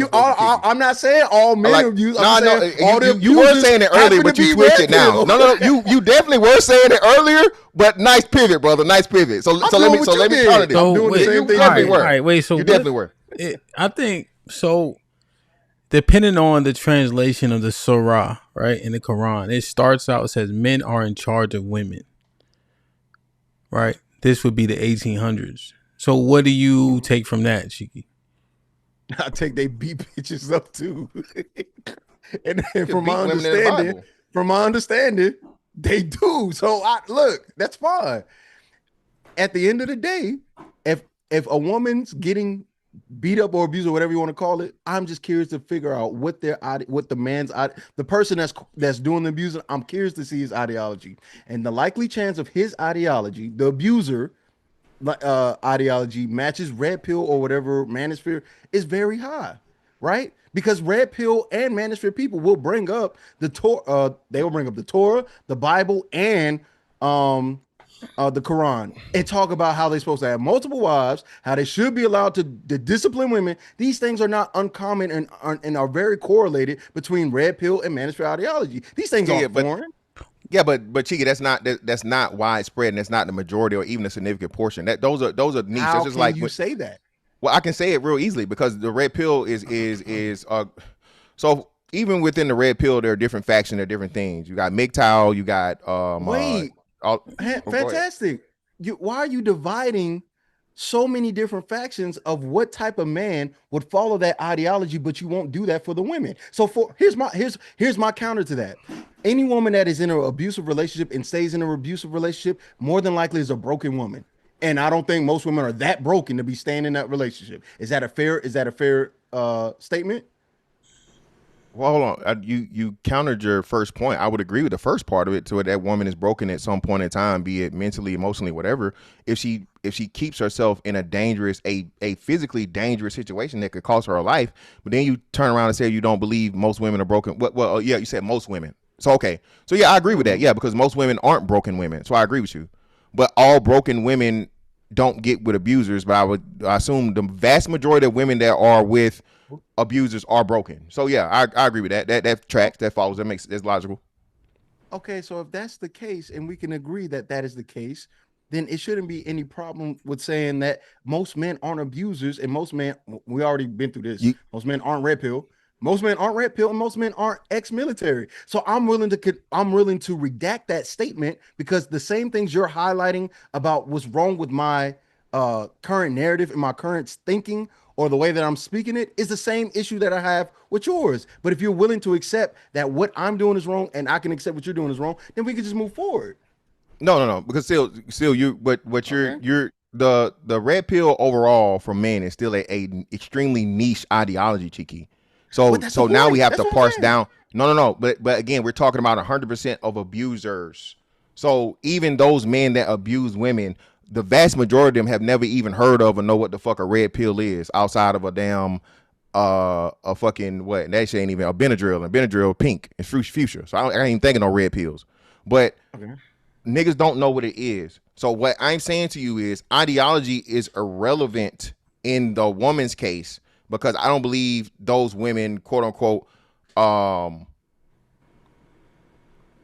don't believe in abuse. I don't fucking know. I know they don't believe in abuse, or quote unquote, whatever. They just don't mind it, right? Of course, for whatever reason, Cheeky, whatever it is, however you put the shit, you're trying to compare ideology, which we know for a fact is extremely niche, right? Be it military is niche, less than 1% of the population is in the military. Red pill is niche. I'll give you maybe 10% of men that go by red pill ideology, so on and so forth. And what was the other one? All these other things like pre-existing concepts, as HAMP pointed out. In every religion, in every civilization, past time, of course. And I'm not condoning this. I'm not supporting this. Let me be clear. I gotta say this. I ain't say this. I am not in support of men beating women, for you weirdo niggas in the chat, okay? I think it's crazy. I've never ever had to put my hands on a woman to make her stay or leave or go, okay? So let me be clear before y'all try to, fantastic beating bitches. No, I've never jumped up here and hopped up here and did none of that shit or advocated for it. So I just gotta put that disclaimer out there for myself. I just beat up the inside, baby. But anyway, since those things were existing way before red pill ideology that might be 15 years old, and we're talking thousands upon thousands of years of multiple civilizations and cultures and whatever and languages having the understanding that men are above women, right? You can't now parse it out to occupation of military program and all these different things. But again, that pre-exists any of those concepts by thousands upon thousands of years and human practices. That's why. Right, that's why my side still stands and yours doesn't hold. Fantastic, but you're only acknowledging the point that those men viewed women a certain way, and within their religious texts or even in their culture, putting hands on women was not out of the norm. It may have been necessary. Are we disagreeing there? What? That those men from thousands of years, however many years or whatever, they have religious texts, they have culture, they have a behavior that says because men are better than women, or whatever, however you want to phrase it, some form of physical discipline is allotted and allowed and is okay. Right? Yeah, that exists clearly. Yeah. Okay, so with that being the case, if you have a group of people who align with that theory, of those theories and ideas and beliefs, and have gone so far as to say it through their talking points, through their behavior, or even their records, we start looking at a lot of these manosphere men records, criminal records. Andrew Tate's going to jail right now. Why? Yeah, but that's what I'm saying. But Cheeky, 90% of the people that are going to jail for the same thing have no association with the red pill at all, and 90% of the men that are red pill, quote unquote, have no association at all. So on both sides. So listen, what I'm saying, Cheeky, you have to do the same thing you're asking me to do, right? I will acknowledge that a prominent person at the Western have had history of these things and so on and so forth or whatever, and there are people within the group, which is we agree is niche and smaller within itself, right? But we know the vast majority of men don't agree with that standard, don't live that way, and so on and so forth, right? At the same time, though, what kills it all the way is the vast majority of men that are perpetrators of domestic violence do not have any association with red pill whatsoever. So, and then, you know what I'm saying? So if that's the we're agreeing. Well, I'm not disagreeing with that statement. I'm not saying that every man that abuses a woman or has some level of abuse or domestic violence to a woman is red pill. But what I am saying is those abusers have an ideology and they closely align with red pill. That's two different statements. I'm not saying that every single person that does something bad is red pill. But I am saying if you speak to them or you speak about their situation or how they view women, it ain't that far or that detached from red pill. Yeah, okay, and I will agree to that, but then I have to lean towards what I was saying and what Hamp better clarified and he pointed out, right? Okay. All of these red pill ideologies, as you stated, right? Because you brought up the Torah, you brought up the Bible, you brought up the Quran, which a lot of everything we know for the most part, it has some influence of religious texts and so on and so forth. Yeah, for sure. They're just I won't say remix, but I'll say just like the Kevin Samuels aspect of domestic discipline and things, right? It's just a newer version of pre-existing concepts that may be more popularized because of individual personalities and quote unquote, I guess if you want to call red pill a movement and so on and so forth. Okay. I think that's fair to say, right? A movement. So that's what I'm saying. I'm saying those things, even if you want to give it to the red pill for now, the red pill is not the originator. The red pill is not even the second, third, or 10th, and it's not even the 10th version of it. I agree. It's just the most recent. So people correlate any negative behavior, Cheeky. And shout out to you. I'm glad you said this now. So I'll say this. Any negative behavior from men to women is now correlated to the red pill. With red pill, and that's not right. So I think that's unfair. Yes. But what you said is correct. So Cheeky is absolutely correct in his assessment as to where, especially physical, sexual, or you know what I'm saying, any type of violence or abuse, right? So yes. So Cheeky is correct in that being associated with red pill, even though there is a much wider encompassing, causes and history of things around it. So yeah, you got it. I'll say that. Yeah. Okay. I'm just trying to make sure we're on the same page. No, that's why I fuck with you, because I understand my first statement was extreme. Cheeky said one thing. But it got us to where we needed to be. Yeah. Cheeky said one thing though that is not correct. The Torah doesn't support abuse of women. I would want y'all to substantiate that regarding the Bible specifically. I don't remember or even remember reading any text where that was allowed. Oh, I thought you said like all the religious texts, so-called religious texts. No, what I'm saying is that those texts come with a culture. Those cultures come with a belief. Those beliefs come with an action. All of those things are, to me, interconnected, right? The Torah, from what I remember reading, has no direct verbiage or anywhere in scripture where it says you can punish a woman, anything like that. If anything, the consequences for unrighteous behavior was death, or some level of some level of atonement through sacrifice of an animal. But I've never seen anything outright say. Yeah, that's that's all I was speaking to. And even I think no. Yeah, and even the Quran, like if you read the Surah, right, there's several steps that come before disciplining a woman, which is equal to light as a feather, if you read it and understand it, But they do have that. But like as an example, what comes from Islam is like alimony, but people kind of hearken to this one Surah and this one verse, so to speak. A lot of the things are ignored, and people constantly use the religious text to try to justify things that they don't even qualify for, like polygyny, like women should not teach who? The ungodless. They need her more than anybody to tell them something, right? But people use the Timothy 4 to say women not supposed to teach, right? And they have no understanding. So then things get perverse and get a bad rap because of that. You know what I'm saying?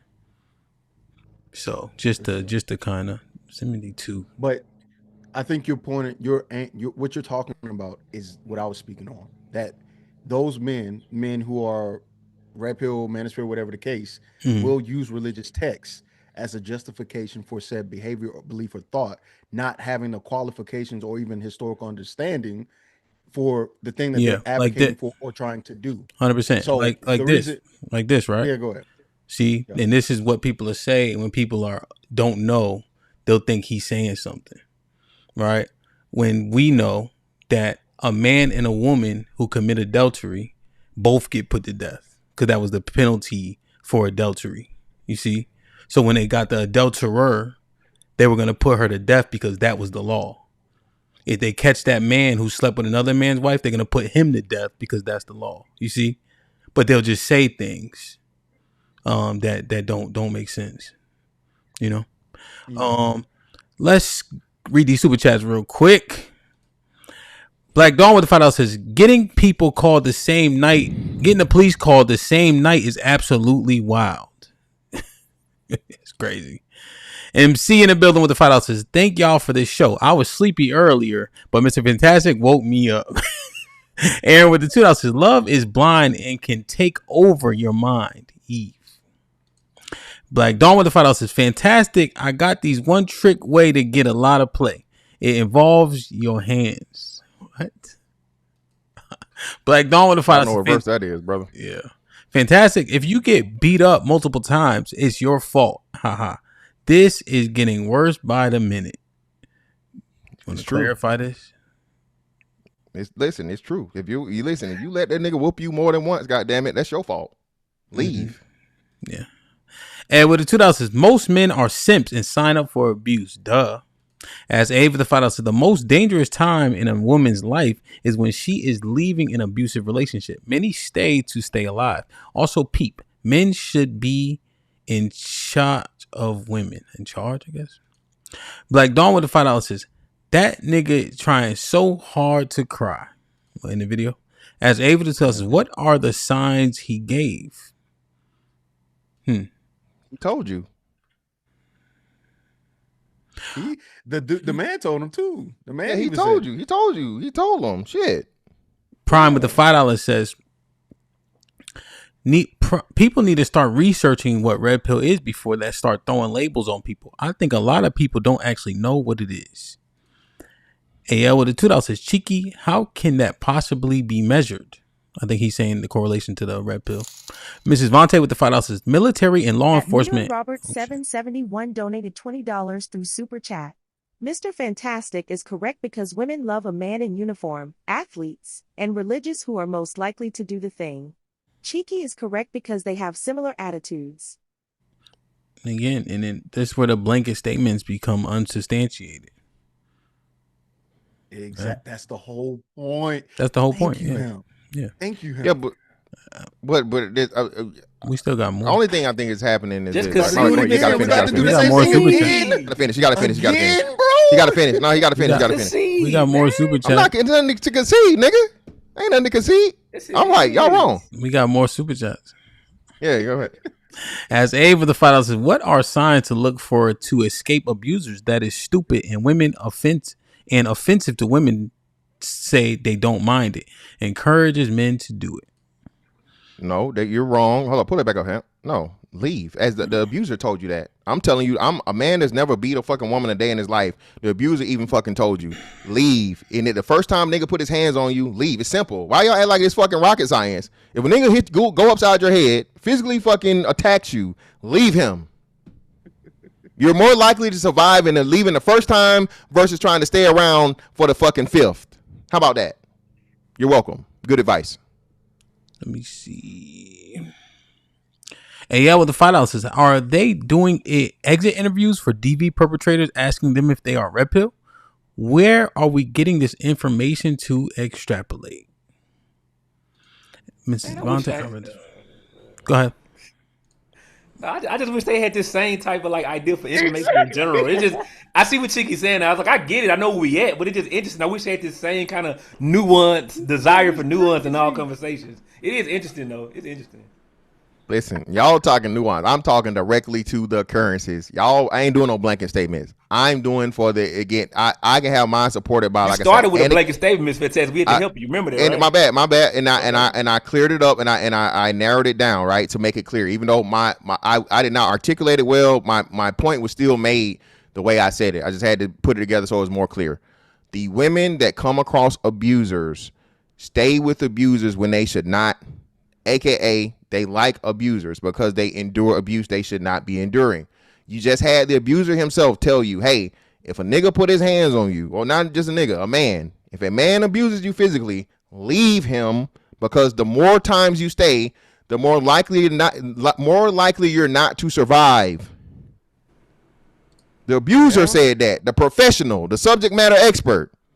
Yeah, and the professional also said his viewpoint on women was, I need to control them and have them be submissive or whatever it was. So when you start hearing that, ladies, that's an indicator. We're not saying he will beat you, but the likely chance somebody beating you with that ideology is pretty high. I don't know. Don't do it. Jesus Christ.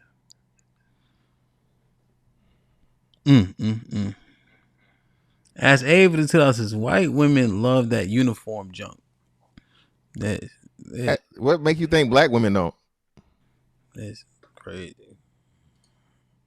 What makes Abe think black women don't love that uniform junk? I don't even want to. And and just I correct Miss Vontae. Miss Vontae is incorrect. Police are not military, baby. Police have the highest, not military. So don't group those two things together. So you were partially correct. What do we think? So let's keep on this train real quick before I kind of pivot out. So he has some commentary here. Let's take a listen. Connected with, or that I. So did you get beat on? Yes or no? Yeah. So why did you go back to a beater? I love him. I don't think you love. Uh-oh. So the gentleman that is sitting next to her is I think the perpetrator. Yeah, in the video, the initial video, yeah. At Kindred Live donated $19.99 through Super Chat. The abuser said leave, but also described his reaction to the women leaving. He didn't just let them go and go about his day. Yeah, that's a fact. He said it was over when he said it was over. And so him saying leave now that he's so-called reformed, when people don't change their mask, is him just on the camera saying some shit that he know ain't true. You think here's what I think. Enough is an embellished circumstance, right? You remember that movie with Jay Lopez? Yeah, that she was like a domestic survivor or something, right? And this is what I hate. Motherfuckers will say this: you in a relationship, right, with a woman, and she not, like, let's say sex is not as prevalent as you need it to be, right? Or she say they got a bad attitude. Niggas say the same dumb shit to niggas. Oh, just leave, nigga. That's not how relationships work. That's just not how any of this shit works. All the just leave niggas be that shit is just not true. Like, how do we actually make it make sense in reality? I'm saying, like, not even abuse. I'm saying men on the other side. He ain't getting what he want. He been with this woman for so long. Just leave is what motherfuckers keep saying. But what's realistic? Once because you intertwine with a person. That's the part that I think people miss. And abuse rears its head in so many different ways. What makes physical abuse the worst? Because that can kill you. I seen a study where niggas was killing themselves more than white boys. Well, young was now, yeah. Because the mental, young boys, bro. People can't conquer themselves. I'm telling you, sticks and stones may break my bones. That shit is not true. Words stick with you forever. I can heal from a black eye. There's certain things niggas hear that you cannot come back from. If somebody were to say certain things to me on the panel, we not coming back from that. unless it get to a place to where we can actually solve for it. You know what I mean? Mm. So I just but then HAMP that doesn't track because women's self deletion or self harm rate is nowhere near men's. You feel me? So women clearly, and I'm not saying women can't be victims of verbal or emotional abuse, right? I'm not saying that, right? But that's not the outcome for most women in that situation. And I think they say if it's measurable, most cases as to where a woman ends up deleted in a relationship situation, it is physical, being that, and a lot of the times it's, self-deletion and co-deletion.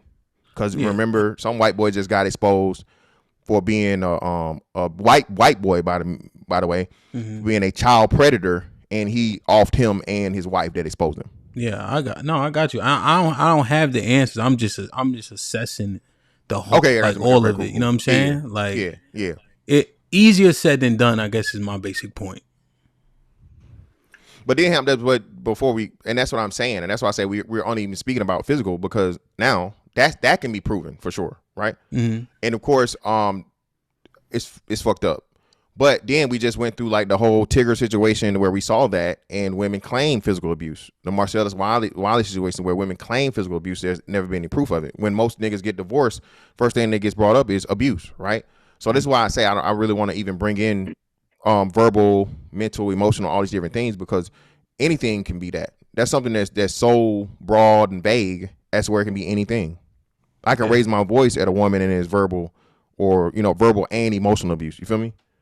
So that's why I say all men are abusers, according to women, nowadays, or not all, but vast majority. So if that's the case, and we all say that women are verbal assassins, does that make men like abuse too? Right. Does that mean that men like abuse because we know women's behavior is to be verbally abusive, and we still stay? Does that mean that men like women abusers? No, because society doesn't see it as abuse from a woman. Society doesn't even acknowledge. Hold on. Regardless of it being seen from a societal standpoint as abuse or not, abuse is abuse, right? As far as like the individual person making that statement or feeling that. Yeah, that's what I'm saying. If a person that says they're abused is allegedly abused outside of evidence to show it, and that's why I say physical is the only thing you can really truly quantify and measure, because everything else is just, what I'm saying, that's the only, everything else is subjective. So if we do we agree that women are verbal assassins and they tend to attack men, abuse like verbally? Yeah, of course, yeah. So do we think most women do that? Or not most, majority of women do that, or minority? Yeah, majority, most the same thing. I would say, I would say is most women say fucked up shit to men. Yes, I would say that. So if a man gets that, if says that and he stays in a relationship with her, that means he likes abuse too? Verbal abuse, yeah, I guess. No, I would say, because we didn't do that. We did not do that. Well, no, we did. Abuse. I said physical every time, Cheeky. I specifically made it physical. No. So you didn't, because when you went. Here's a basic question: if men subject themselves to verbal abuse and manipulation from women, by proxy of that being prevalent and men dealing with it, do they like it? Mr. Fantastic. Yeah, niggas love it. Over pussy. Oh, okay. Trying to make sure we're consistent, because these are crazy statements. Not because they may not be true, but because the assessment of it all is a bit much. So men everybody like being abused around here. God damn it, except for me. Well, listen, man. I tell you this, man. As much as HAMP said, it's some fucked up shit that women can say, right? But I don't think most women go to that level. Now, women can, bitch ass nigga, whatever, cuss a nigga out. No. It's two different things, Cheeky. You can be disrespectful without going past a point. You do agree with that, right? No, that's abuse. No. Nah. If it's characterized as disrespect, and I think the key about the abuse, well, let me ask, is the key about, like, say, verbal abuse, does it have to be consistent? That's why I said it's too vague, Ham. It's everybody's thing is different. I think a woman calling a man a bitch or some shit is abusive to me. Talking to a man disrespectfully, I think that's verbal abuse. Yeah. Especially if that man, you know what I'm saying, if it's just that's just her normal response for whatever reason, that's definitely verbal abuse, because calling a woman a bitch regardless is verbal abuse, correct? Yeah, 100%. All right, so especially a woman to a man will be the same abuse, but I don't think that's something I can't come back from. Now, if I give her, you know, something that happened to me traumatically, you know, my deepest, darkest secret, and the bitch throw it in my face, yeah, bitch, fuck you, we out. I think that's I think we too lean. Like, if she could call you a bitch ass nigga, you can't come back from that. Hell, yeah. Wait, hold on. Was you went in the Discord Saturday? You went there? I don't think so. Niggas told me. Niggas said the average man is at home with a woman doing him like this, and he's sitting there with his head down listening to it. That's the average nigga. That's what most niggas dealing with. That's what they told me in the Discord. Yeah, that's crazy. That's what they He told me in getting Discord. poked in his shit like nigga. Shut your ass up. And wait, and here's the crazy part. This the crazy part. But that same nigga, when he outside in public, when a nigga disrespect him, he punching niggas out. Nah. That same nigga. They just getting his girl doing him like this on the sidewalk. It can't be true. Well, I think we did this before. Didn't we do this? Most men have experienced some sort of physical abuse from a woman in his lifetime. Every man has, I think. Most? I don't agree with that. Nigga, Hamp had a fucking gun put on him by a dyke. I'm not saying he was in a relationship with, not necessarily, not saying relationship or whatever. I'm just saying. I wasn't. In general. She had me mistaken. You saying most men have been physically abused by women in their lifetime? Yes, most. It ain't even most women, Miss Fantastic, on that, but it's okay. Yeah, because for one, it's not socially acceptable, and it's not something that's taught. Women and society, men can take it. You're a man, you're a boy, so a lot of the cases as to where, and we've seen this. There's been plenty of cases. So I think most men have experienced some sort of physical abuse from a woman at some point in time. And that's the issue, Shaw, with the underreporting of things. Yeah. Since men, a woman never. I just asked you straight up, Shaw. A woman never hit you. Nah, I've never been hit by. I got hit by a girl before. I've never been hit by a woman I was with. Like, nah. Never been. But that's what I'm saying. But that's why I said, Shaw. I'm not talking relationship. I'm saying in general. That's why I said. I specifically said it. That's why I'm being extremely, you know what I mean, distinctive in my speech. I got you. I was like 12. Yeah, it was 3 of them. They jumped me, but you know. But that's what I'm saying. It didn't turn out how they was. Hamp, homeboy got jumped and had to do time. Yeah, but you said most. I mean, I don't yeah, know. most. I think most men have been hit by females. I'm saying women, so let me be clear. Because I think most males got a certain context though, right? Because now we kind of just context. Abuse got a context. That's why. Hold on. Wait. So do we need to hear real quick? Do we need to hear what because he gives his commentary? Yeah, go ahead. Do we? Because he just telling you like she said what she said because she loved him. He just gonna give his commentary. Right now, Sean, there's a prevalence. How do I say? Prevalence, no, but I'm more likely to see this where it's being willfully recorded as like a joke, as it pertains to men in these instances. Get up! That's funny now. Get up! So the camera's obviously set up, right, and they are going through whatever they're going through here. Get up! I stomp you. Get up! Right now.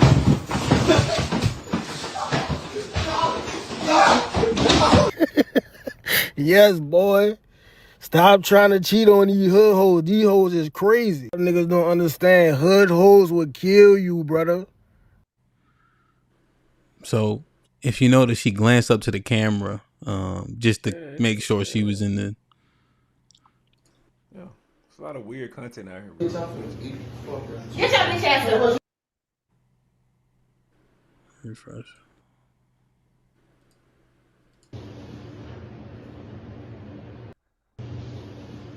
So I think that's his phone in her hand. Okay. Get up. Get the fuck up. Get your bitch ass up. Get your bitch ass up. I just couldn't imagine. Get your bitch ass up. Nah, nigga. I don't use your motherfucking phone. I was on a fucking calculator because I didn't know what the fuck 2 plus 2 was. And who the fuck is Big Booty Yaya? Who the fuck is that? Who the fuck is that? I don't give a fuck about none of that shit you're talking about right now, my nigga. You should put your hands on.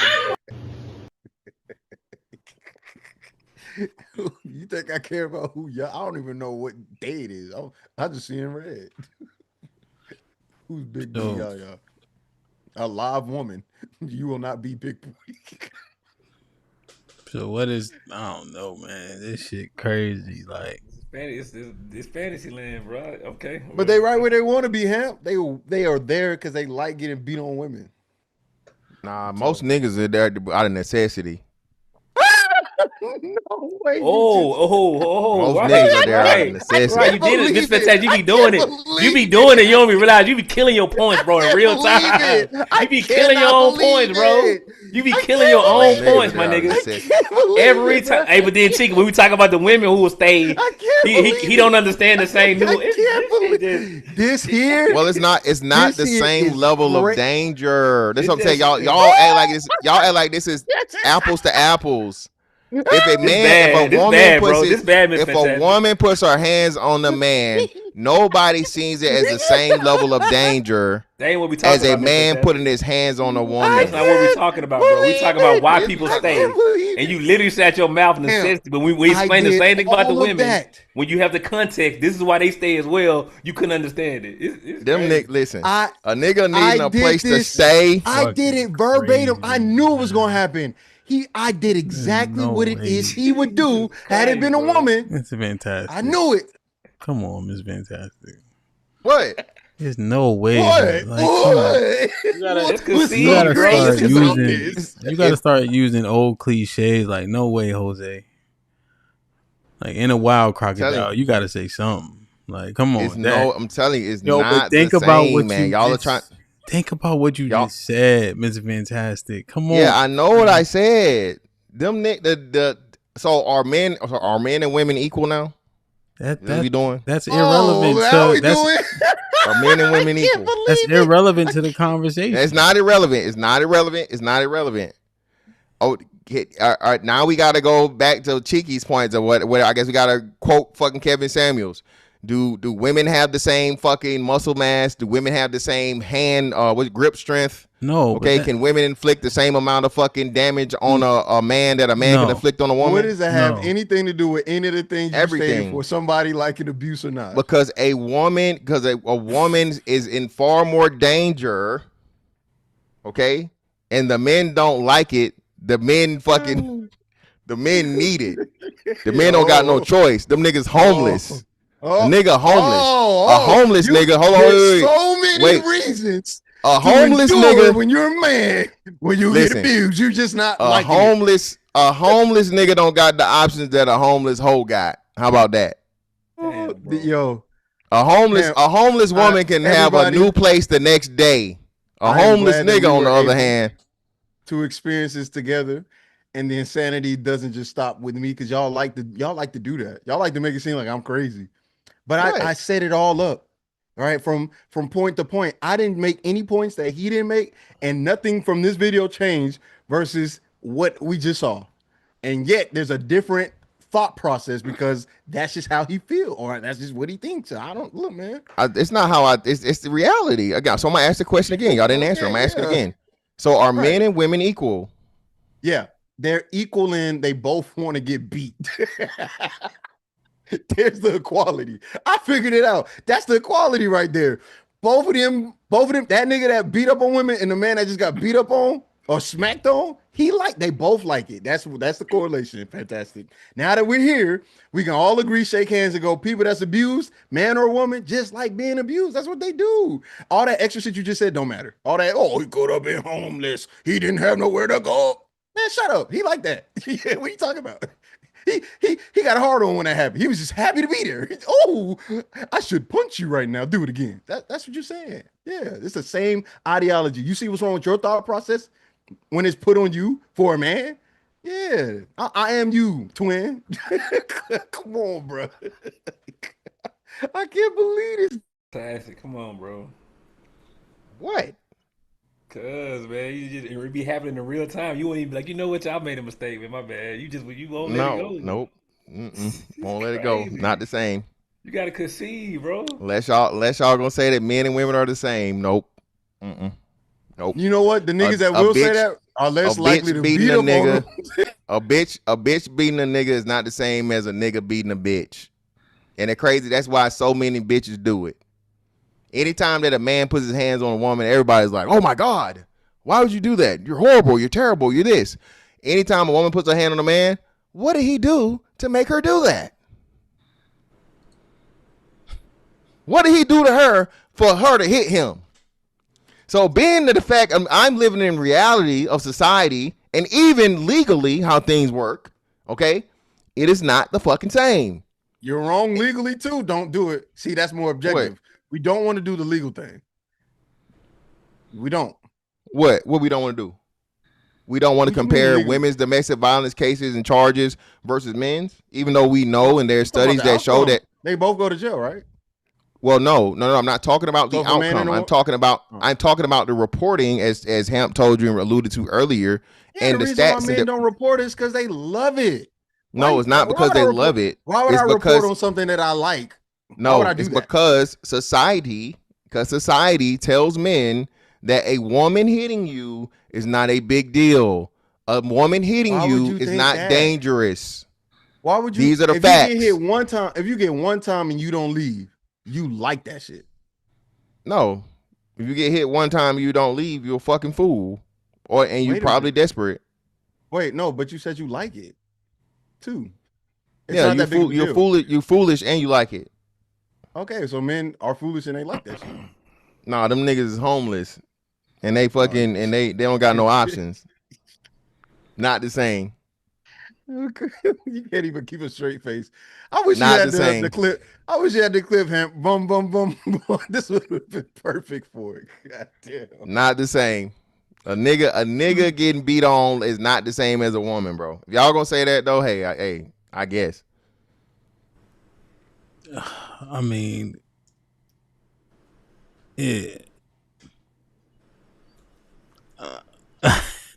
same. No, when we talking about the abuse factor and the fact that you're saying that he stayed out of necessity, that's the thing that we can assess evenly between both sexes. So when you use the hyperbolic example of the movie Enough, that's what a lot of women are conveying. Hey, they're in a situation which they don't see a way out of. And you're saying that that's why men do it. You could argue the same on the other side. You're talking about the physical effects of the abuse, right? Does it hurt us? Potentially, no, not as much as them, but we're talking about why people staying. And for us, it was necessity, but for them, they like it. Nah. That sounds crazy. He know him. That's the point. Look at the smile on his face. Crazy. They gonna still. Hey, you ain't gonna lose no support. Put the big screen on. This one of the moments, bro. Look at his face. He laughing. A woman's outcome and a woman's danger, a woman's all these things is not the same, bro. It's not the same. A woman is at way higher risk of losing her life, losing her teeth, losing, faculties and things. A man, on the other hand, like you said, hey, niggas get beat up every day, B. And society laughs at it. It's nasty work. Hamp, what the Bible say about don't live under the roof of a contentious woman or something? What? Look, he using a bot. He doing what everything I said. Listen, Hamp, he's doing it. Niggas living with a woman. Clearly, this is the case right here, more likely than not, with the last scene you saw. A man that's living with a woman, everything's in her name. That nigga is homeless. Ham, did he not just do the thing that you was like, oh, wait, let me check? Well, it's a reference. I can reference other things. I mean, that's just a reference. Are you a Christian? I mean, I believe in God. I don't really claim Christian. You don't even want to admit to it because he knows. I don't. Christians are TD Jakes and Christians are TD Jakes and Eddie Long. I'm not. Listen, bro. Listen, these titles and these labels, once shit get too wild, brother, no, man. Oh, man. That's the problem. You got to make a distinction. It's only Monday. Yo, we just started. Yo, And this is the key about those verses, though, right? That's why the words thing is so important and vital. See, because in that particular verse, that woman is quarrelsome, right? Her mouth, when we start talking about the words and the abuse of it. And so, men, if the Bible tells us this and we still stay, you conceded till we like it. Is that right? Is it fantastic? What? That we like women talking shit to us. We even ignore Proverbs 25. This nigga boy. Again, man, I don't even think it's a like thing. I think it's something that's been socially acceptable or made socially acceptable by society. Hamp, you call niggas bitch ass niggas every day because of things that we refuse to do, right? Or not bitch ass niggas. You don't say that, but you just you call them not manly, right? Mm-hmm. So being that manliness includes accepting a certain level of things in order to make things work from women. I think that's why a lot of the men are in the way that they are, because going back to what Cheeky used with the other guy, right? So just how military programming tells a man that he should be this and this, American programming and societal programming tells a man, hey, bitch ass nigga, you a man, you can take it. You a man. You know what I'm saying? It's just words, right? You're a man, fucking. You know what I'm saying? She can't really hurt you, right? So again, this is society programming men into being acceptable of being susceptible to abuse. And that's by the numbers. That's by the numbers. Like I said, men that are actually abused are underreported by a lot, right? And most men that end up in really bad situations to where they have to report it, those men are truly, it's to the point of where they almost got killed or some shit. It's crazy. Aaron, Shad, anything? No. I've been listening to this whole conversation, and I'm thoroughly convinced that these gentlemen have been hired by somebody to assassinate me. Heart disease is the number one killer of black man, and stress is the number one contributor to heart disease, and these people are stressing me out. Ergo, they want me dead. Why you say that? You gotta talk, Aaron, so you won't get heart disease, bro. No. Because I tried that 2 weeks in a row, and listening to y'all, it's crazy. It's a mess, and I'm wondering, are we trying to pin down an actual answer, or are we having fun competing with our talking points? Hold on, man. I've been trying to be real gentleman about this, but I'm starting to get a little annoyed, Aaron, just being honest, bro. You keep characterizing the conversation. I mean, there's ample time for you to hop in and add your soliloquies or whatever, but I'm starting to get kind of aggravated. Like you kind of position us as people who can't have coherent conversation and coherent thoughts. I'm starting to get annoyed with that, just being honest. I didn't say you couldn't have a coherent conversation. In fact, if you're going to compete in a conversation, you would bode well to be very coherent. You don't want to be incoherent. So, I mean, what that's not what's being said. For example, when Cheeky made the assertion that former military members that have also bought into the red pill ideology have a probability, or should be seen as someone that would hit a woman. And I'm like waiting on Shad to be like, no, wait a minute, we need the facts, the data, the statistics. We can't be running around making inferences based on anecdotal experience. I'm waiting for this moment. It never arrived because you took two descriptors, put them together, and assigned a potential outcome based on that alone without any study. He did it on purpose. He was reflecting what Mr. Fantastic literally started the show with. That's what I'm kind of shocked, Aaron. You not following. No, I understand what Cheeky was doing. I'm talking about. So why would I interrupt when I knew he wasn't trying to have a conversation about facts?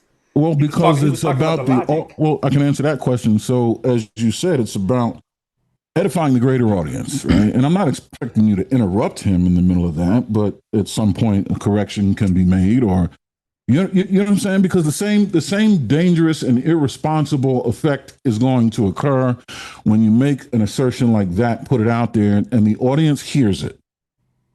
It's irresponsible to do. Yeah, and I'll repeat what I said to the super chat. It's just interesting that now, and I'm talking to you directly now, that you have this sentiment when you watch men come on this panel all the time and make egregious over estimations. And I've never heard you say this, but I understand why you would say it this particular matter, because this might be something that speaks to your personal experience. But I wish, and Aaron, I wish all conversations required a level of nuance, but it doesn't. So it's just interesting that now you making this statement. So watch this. Yeah, no, I would agree with you there, right? And if you notice, I stay away from like the facts, data, and statistics, quote unquote, right? I don't engage with them for that very reason, right? And that's one of the things that stresses me out when it happens. But see, you're not fantastic, so I'm not going to talk to you about that. Okay. But when that happens, yeah, it definitely stresses me out. That's why I say you brothers, the three of you, you lot, right, want me dead. We're just talking about you and your contribution to that assassination plan. But no, Cheeky has his, and it's a three-pronged attack, right? And the three of you don't do the same thing. Yeah, I just don't think. I think you off, OG. I'm be honest with you. I think you off. I think I understood exactly what Cheeky was doing. But I didn't. Started with a flawed premise, and Cheeky literally mirrored it to show how ridiculous it was to start a conversation out with women like being abused. That's all it was. Yeah, and I see Fantastic be demonstrative, hyperbolic, or poetic, I'll say, about some of the things he says, right? And then we go at that with a level of nuance and accuracy, and we cut through his artistic license to get to the the semantics of it, and you understand the game that Cheeky's playing. You know what I mean? I'm like, well, why not cut through that and just, hey man, go at him direct and don't go spewing something that can be used as potential a weapon, right? Or that can cause potential damage because you're creating something poetically to make a point. You know what I mean? There was a missed opportunity from where I'm standing. Okay, I'll take it. I'm just saying if you're gonna raise the level, I ask that all of us do that. I'm fine with it. If every time someone starts using information and we think it's being used incorrectly, I'll be consistent. I'm just asking that all the men who want this do the same thing. Don't make Shy be the only one that says, "Hey, wait a minute, seems like an overestimation of the information and data." Don't make Shy be the only person doing that, because you're a very intelligent man too, Aaron. So you hear it too when it happens.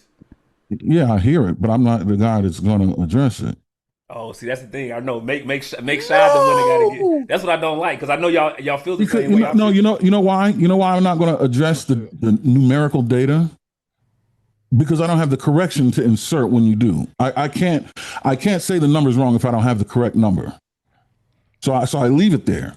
I got you. Wait, but Aaron, wouldn't it make sense that if the incorrection is not only just factually wrong, but has a negative perception on said topic or people, that it should be addressed as well? For example, Aaron, yeah, but that comes with it. That's a presupposition. That comes with the presupposition that I've confirmed this thing to be wrong, and the only way I can confirm it to be wrong is to have possession of the correct data. So I can't do that.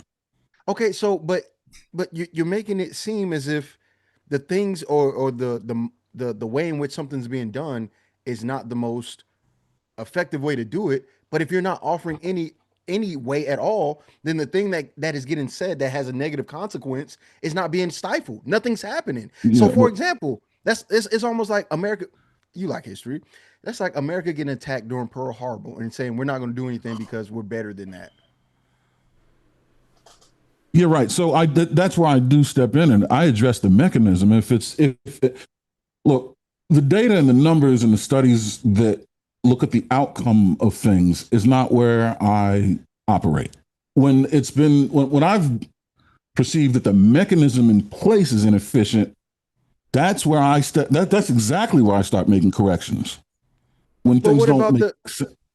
But what about the things that have made you the man that you are today, that has understanding, perception, ideas, thoughts, and opinions, right? If I hear for example, this opinion of women like being beat, what do you think about that? Like, what do you think? What do you think the implications of that statement is? The negative consequences of that statement or belief, and then it being espoused to how many ever people that are watching? 314 people.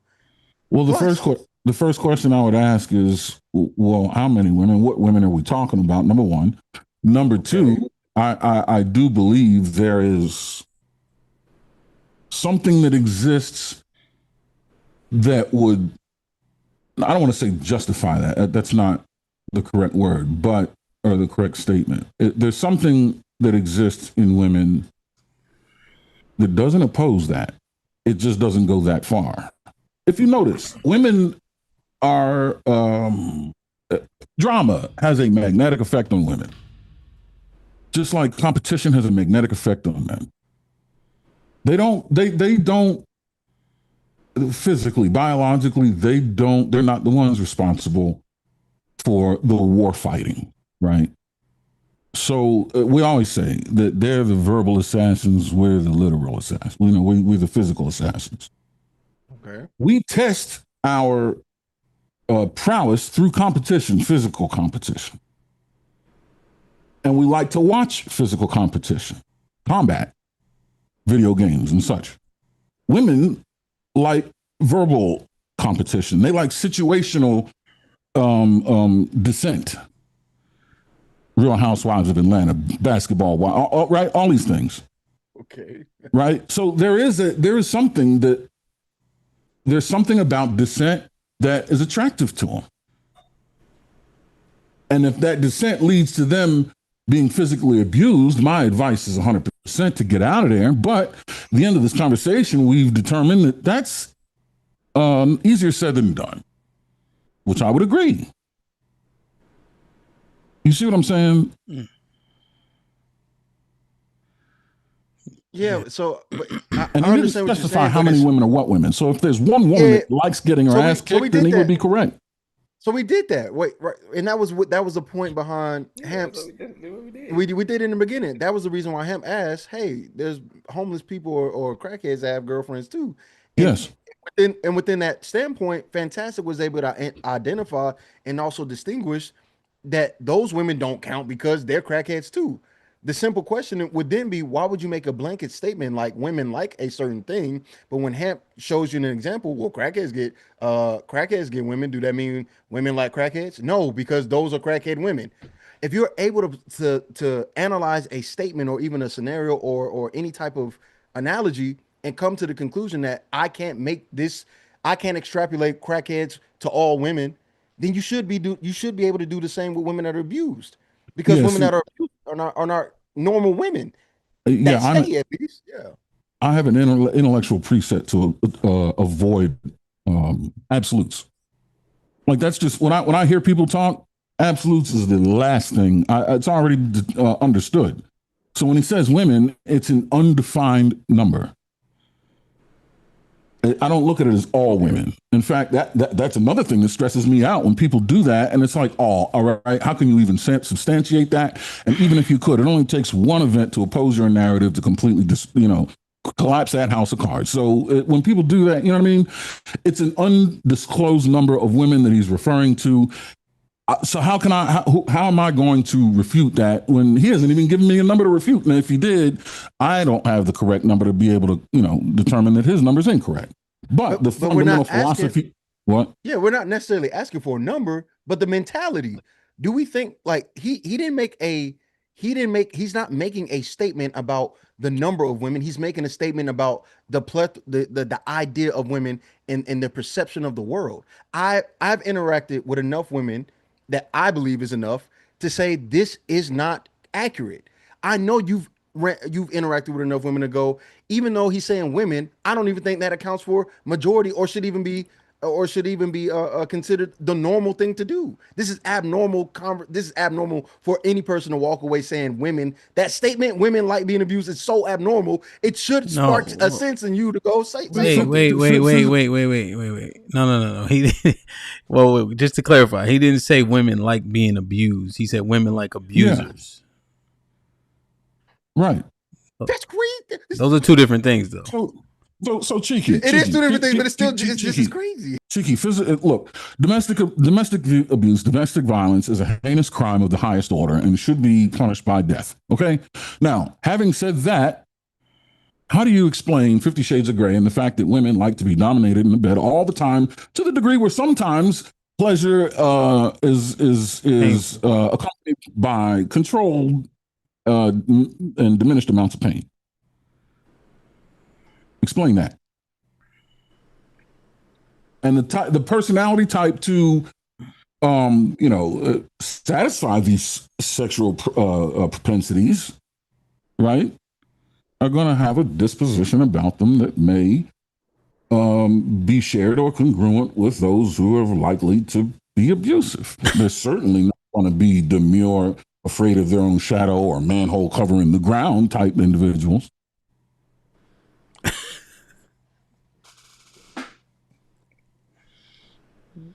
Sounds like another dark triad. Anyone? Sounds like another conversation. Fantastic. About, like, you cannot go on mute, buddy. Dark triad. Anyone? Aaron kind of saved you for getting built to ass for the last 30 minutes. If I'm being I was never concerned with any of that. But that's what happened. I'm just being. Y'all jumped off in that. Y'all jumped don't off worry about being alive. Shit. Y'all woke the giant up. I'm gonna tell y'all this. Based on what we saying and all that, based on prevalence, men like abuse way more than women, for sure. Absolutely, and Fantastic agrees. Oh, that's not irresponsible to say, Cheeky. No, based on I'm saying more than women. I agree with you, Han. But what I'm asking Cheeky is, he says that he's not only agrees, he said, but that's absolutely not. Yeah, that's absolutely not true. an irresponsible. Based on the premise, yeah, absolutely. Based on the premise, Fantastic said, absolutely. That's how the conversation goes. If you set a premise and you gave a standard on how this thing works, and I use an example that would literally match your premise, you can then go, that doesn't work for your premise because he sets the standard, not me. So by his own premise, men love it, but we need him to concede that or change his premise. But what premise am I missing? Go ahead, Aaron, because one thing, because Miss Fantastic, when we look at the prevalence of men taking verbal abuse, we can see it. Just has to substantiate it. The women's POV took Black YouTube by storm because they never seen that many women with that much to say that didn't give a fuck about no internet niggas, didn't know shit about no internet, and they actually knew the person that they was with. You know what I'm saying? So every Tuesday after every Tuesday, motherfuckers would click that link to be fucking assassinated and to fight back, right? I remember this dude named Big Al. I mean, they called this nigga all types of shit. He couldn't wait to hit the link, you know? So I seen niggas sit through that, upwards of 1,000 people with no stars, just the women. You know what I'm saying? So I just saw that example, and I can extrapolate that, which is why Proverbs 25 exists. Right? Solomon had to tell niggas, hey, bro, come on, son. Like, it'd be better to live on the top of a corner, not even the whole roof, the corner of the motherfucker. You know what I'm saying? But I think here's where it falls apart, because Mr. Fantastic saying men aren't doing it because they like it, because they like women who are abusers, like the women do. He's saying men are doing it out of sheer necessity. I don't agree with either one of those. I don't think they necessarily like it. I think they tolerate it because, in order to get something that they want, i.e., the prettier she is, the more she can get away with. I think it's a price they're willing to pay for a benefit that they perceive to be, that they're getting. Yeah. And that's, hold on. And this is why I say, if we're saying that men and women are equal and everything, I would concede. But as Aaron so eloquently stated, we know that's not the case, and in most cases, men are just putting up with the shit from women and don't even look at abuse as way as women do. No, she's just talking. There's men that like that Aaron, shit, though. They call it spicy. Aaron, what you said is key. What women's gifted or weapon is words, and men's weapon is physical prowess. So here it is actually very equivalent, Mr. Fantastic, because people are accepting abuse in the thing they are a deficit in. So men accept the fact that, hey, I can't out-talk her. She gonna cuss me out. That's her strength. Women, just by proxy of staying linear in the logic, are accepting, he can beat me up, right? Because they know that that's true. So there's actually very equivalent based on the tool that's being used. Well, no, I would push back because both sides are capable of both, right? But clearly only one side has the capability of both. To the effective. You said it right the first time. Yeah, you saying effectiveness, right? Yeah, effective extent. And that's the key. So a man can cuss. A man can be just as down and dirty and whatever verbally as a woman can. Yeah. No, they talking us off of bridges, man. We're not talking them off of bridges. No, they are definitely the assassins in that arena. It is an inverse but directly proportional relationship between men and women. They talk us off the bridge. We push them off the bridge. Yeah, I mean, it's just that we're talking about, like you said, we're talking about everyone has a capability to talk shit and hit you. We're talking about the effectiveness, and we know that there's a discrepancy given the weapon being used. So it's literally people accepting and making concession to the thing they already had a deficit in. They already socially accepted that they can't hurt us, right? And they know that. And we socially accepted that they can verbally lash us to a degree that we can't meet. So those things would be equivalent. Women are talking niggas into crashing out and killing other niggas. Or risking it all. I mean, they, you know. Yeah, you go to the hood right now, Aaron. The first grave about $1, the next two about a woman. A woman. And the one that was about $1, he was trying to impress some woman. Valentine's Day was coming up. But that's how I would look at it, Mr. Fantastic. Like the socially accepted things we are conceding to and then accepting abuse in that aspect. Mm-hmm. Right? Because you going to tell your man stay there if his woman talking about that's why Johnny Dick was bigger than yours and you a bitch ass nigga, this, that, and the third. Right? Nah. But if she like punched him in the chest, you like, nigga, you want to go get something to eat? You know what I mean? I would be like on both. Listen, I am. Nah, we just know how niggas do. Like we know, like. But yeah, how most niggas do. I agree, Ham. But that's what I'm saying, and that's why I say it's an uneven comparison because society has programmed men to be acceptable of both, right? So if she call you a bitch ass nigga, or she say some other shit, it's on the sofa. Nigga, you being soft, you being whatever, la la la. It's whatever. That's your old lady. Deal with it, right? On the other hand, though, if a woman tells the same story, oh my God, girl, I can't believe he talked to you like that. He don't really love you. He don't care about you. You need to leave him. If a woman fucking punches a man, like you say, in the chest, I won't necessarily say the face, because most niggas say, she hit you in the face, son, man, you might want to, but even still then, it's well, yeah, I ain't black. Your lip ain't busted. You feel me? She just whatever, right? That's what I'm saying. Women instantly, oh my God, girl, he put his hands on you. He grabbed you. What you mean he grabbed you? How he grabbed you? He grabbed you? You need to leave that nigga. He's abusive. Well, and that's what I'm saying. I guess that's where we disconnect. If my man said, yo, my wife punched me or some shit, whatever, just me hearing it, even saying it, it don't really galvanize me, right? I'm saying if she said, nigga, you a bitch ass nigga, that would put more energy into me. Like, my nigga, you wilding if you keep fucking with her. Like that, I don't know. I like I said, because that shit, niggas can't unhear that shit like they think they can. Yeah, but we talking most dudes, man. Gotta like remove yourself. Oh yeah, I'm just trying to make it make sense. I mean, how I hear. Yeah, most dudes done had a chick they fuck with say some wild shit to them, and outside, like I said, being extremely wild. Like I said, deepest, darkest secret, throw it in your face. Like, you know what I'm saying? Your uncle touched you as a kid, and the bitch, that's why your uncle fucked you. Yeah, nigga ain't coming back from that. Okay? Nigga not coming back from that. Hey, you remember your boy, I think it was Kenny Anderson. Kenny Anderson? You remember Kenny Anderson? That happened to Kenny Anderson. He said that's what happened. He was with this chick, and he told the story to the girl, and the girl got mad and threw the shit in his face. So women, that's like, and I agree with y'all there. Women can be the worst of the worst when it comes to saying crazy, fucked up shit. No, yeah. And now you're agreeing that men that stay. Yeah, nigga, listen. Hey, I could a bitch tell you that's why your uncle fucked you in your state, nigga. You gotta like it and love it. I can see it on that. Crazy. Hit the like button. Hit the like button. Hit the like button, man.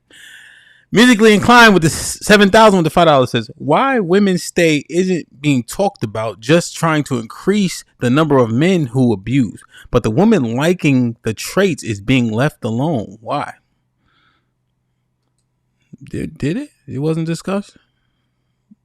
Maybe it got no. It was exactly women liking the traits, not women liking to be abused. Yeah, that's the premise. As Abe with the $5 says, most military went in because no options for their success in civilian world. Also, he found her after jail. Ask Abe, you're gonna have to stop shooting these fucking military shots, baby. You not more successful than most military people. Ask Abe, okay? We love your $5, but please stop taking these shots, shorty. Black men say they now speak against black women because they have been verbally abused by them for so long. Killer words. I'm gonna take 50%.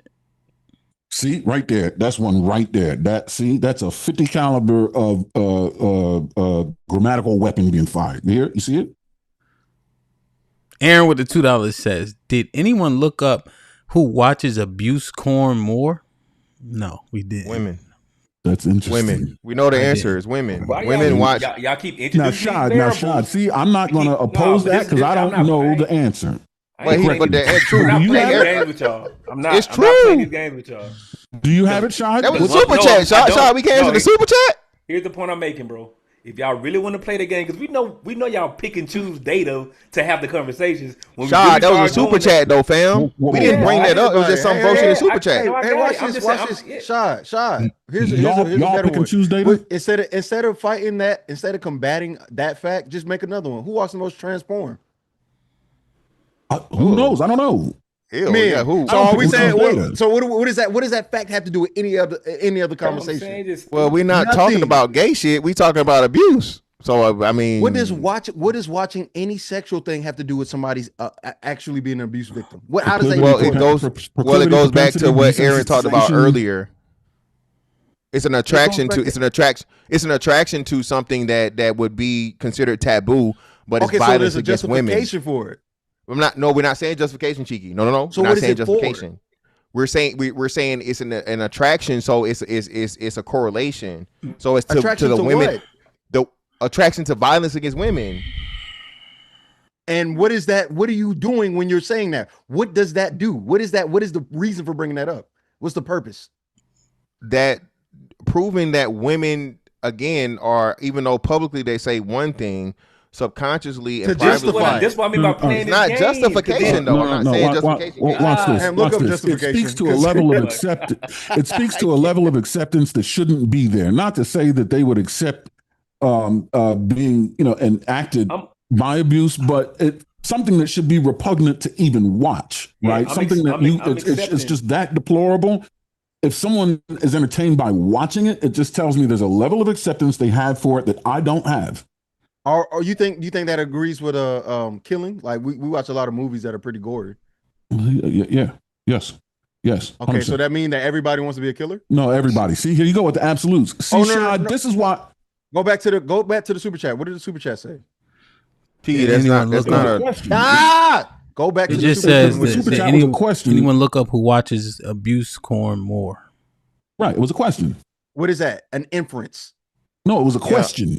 Yeah, it's an implication behind the question. That's for you to determine. I look at it as a question. Is he implicating? So, what does that question supposed are we to do? assuming Aaron implicates women in his super chat? Yes, based off of the history of how he communicates. Absolutely. Well, no, He's the answer, woman beater. It's not. Well, no, it wouldn't be due to his previous anything, because I don't think Aaron is either side from his. He's pretty neutral for the most part. He's not. I would say if the answer were men, then they have a greater propensity to enact abuse, just like women being the ones that watch more Housewives of Basketball makes them have a greater propensity to be a verbal asshole. I mean, you could take it the other way. Pause. Look, man, if you watch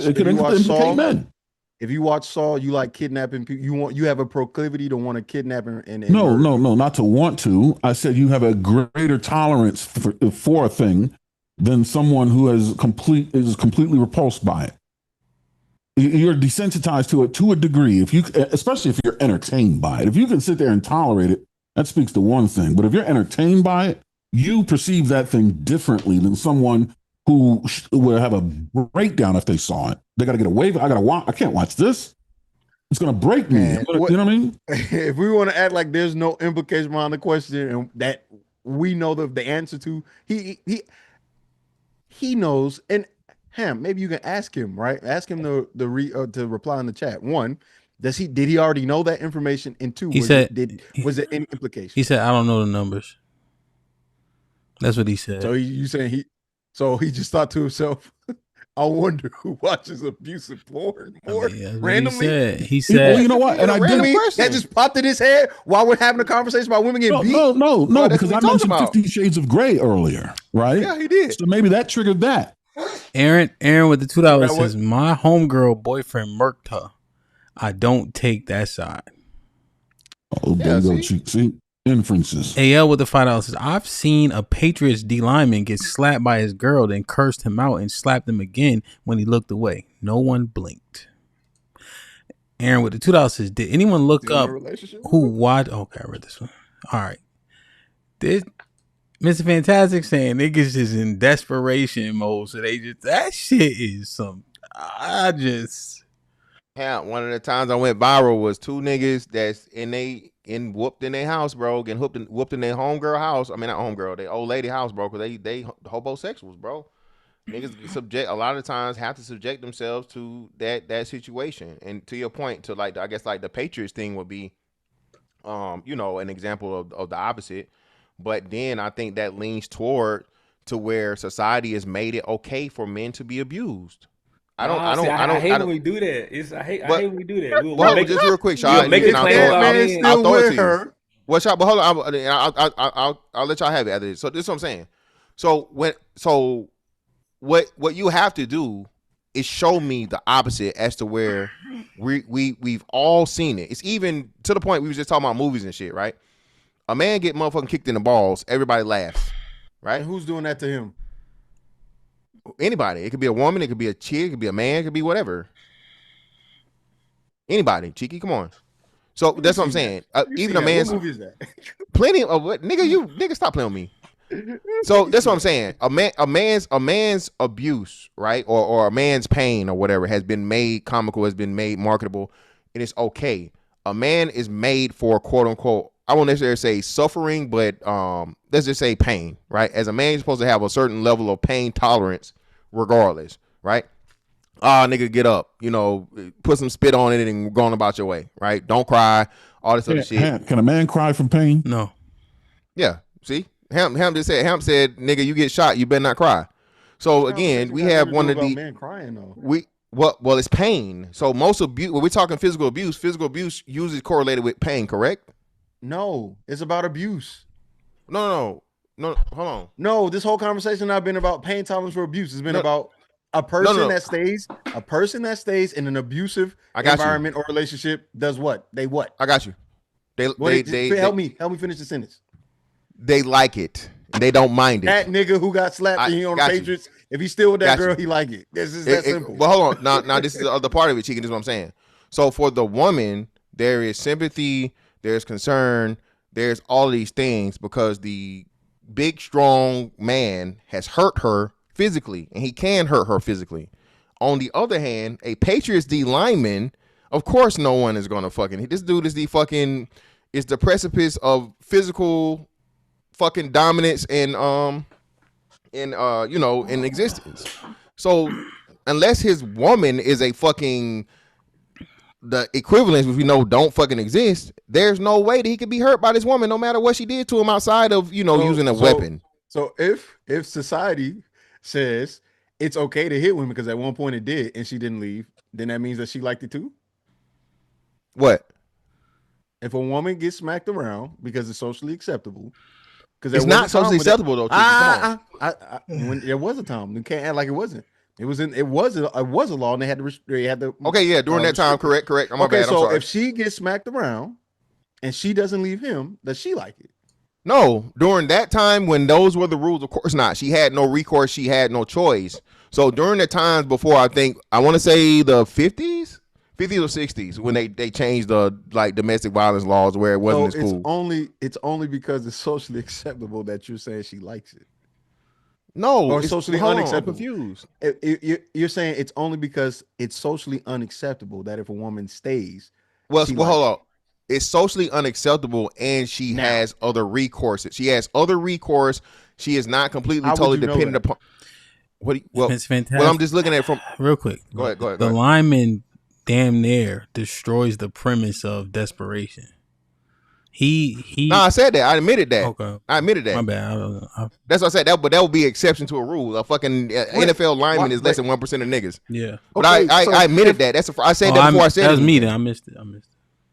Yeah, he admitted that. But the thing is, why are you making the assumption that you're making an assumption about men and women that can't be substantiated? You're saying a man is staying in an abusive relationship because he ain't got nowhere else to go, but a woman is staying because she just listen. Well, yeah, it's a combination of that, and social acceptability. What do we understand about the fact that there could be a value proposition that's being made available to the person that they believe is worth paying the price of abuse to retain? Right.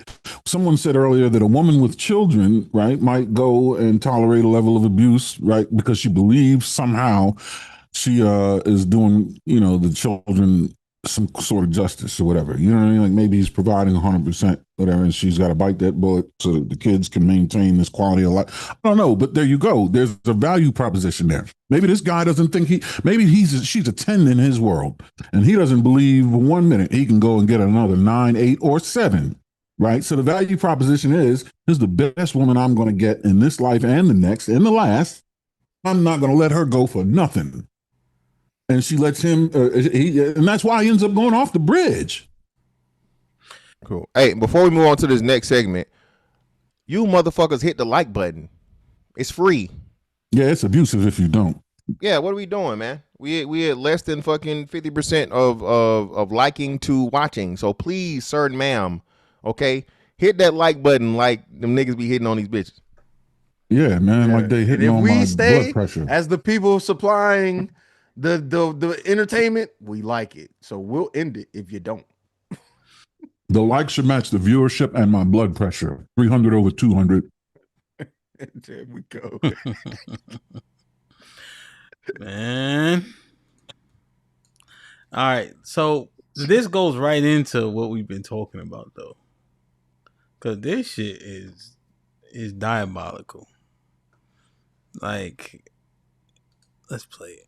Estimate just how scared men are of other men. Like, I cannot tell you how many times I was getting harassed outside. I've had men grab me literally outside, and I make a scene because I want everybody to know what the fuck you're doing. And the way people just watch and stare and nobody says anything, especially the grown, capable, strong, big men that are supposedly supposed to be the ones protecting us, they are so afraid of each other, and it's actually like crazy to see in real life. Like, even I seen this video of this white girl defending this black woman because this black man was beating her ass at the gas station. And mind you, their races are relevant, because in the video the white girl's like, and you're beating on this black woman, blah blah blah, like defending her. But the comments were all from men, like of all races, just calling her stupid, telling her next time she jump into some shit she gonna get herself hurt. One thing I noticed that all men say when they're too scared to approach another man when they know that he's wrong is they all say, I'm not gonna risk my life for a random woman. It's not even about risking your life for a random woman. It's about the simple fact that when men see you as a woman by yourself, they don't respect your bodily anatomy. They don't respect your boundaries. They don't respect you as a human being. They only respect you if you're with a man in that way, and it's true. So imagine you as a woman, a man is harassing you. If another man steps in and says something, that leaves more of a chance for that other man to leave you alone, because as I said, men are afraid of other men. Men also tend to respect other men. So me telling a random weirdo to leave me alone holds no weight. He's not going to, until a man steps in and he gets afraid of that man. Or he tends to leave me alone because he respects the energy of a man. And yes, there's been men that stepped in and helped me, so I'm not going to act like it's everybody, but each and every time the men that defended me or stepped in didn't even look like they could step to the perpetrator. You feel what I'm saying? It'd be the little nerdy, scrawny niggas, like not even nerdy, but just like I wouldn't have thought he had heart like that. And that's what it really comes down to, is heart. A lot of these men are not men. A lot of these men are bitches and they don't have heart. I feel like a lot of women underestimate just how scared men are of other men. Like, I cannot tell you how many times I was getting... I think Senorita Baby Hairs here needs to take a long contemplative walk off a very short, rickety, and unstable pier. That's what I think. I think what this questions is the low-level threat of violence that we continue to tout amongst men. I think I've seen too many men in dresses, too many men being passive, too many men saying, I'm willing to take disrespect because I got a job. So yeah, what she's saying, you could cast it aside. But I think the disposition that she's questioning, I think deserves to be questioned. Yeah, then question it. Don't use men's prudence to question it, because while the disposition should be questioned, what you're doing is denigrating prudence. You're allowing prudence to go down with a ship that it should not even be on. Well, I think she's saying the fear of other men. That's the key component. She's saying men don't respect what women got to say unless you got a man worthwhile standing next to you. So I think we've been teaching that you need to align yourself with a man, i.e. a husband, right? You're better protected in those instances. So aren't your kids. I'm asking. Are you agreeing with that? I agree with that.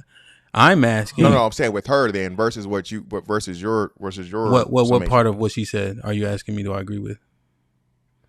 That goes against what you're saying. That you're saying the way that it is, and that is always been, as to where a woman is never, you know what I'm saying, considered without the man behind her or beside her. She said that.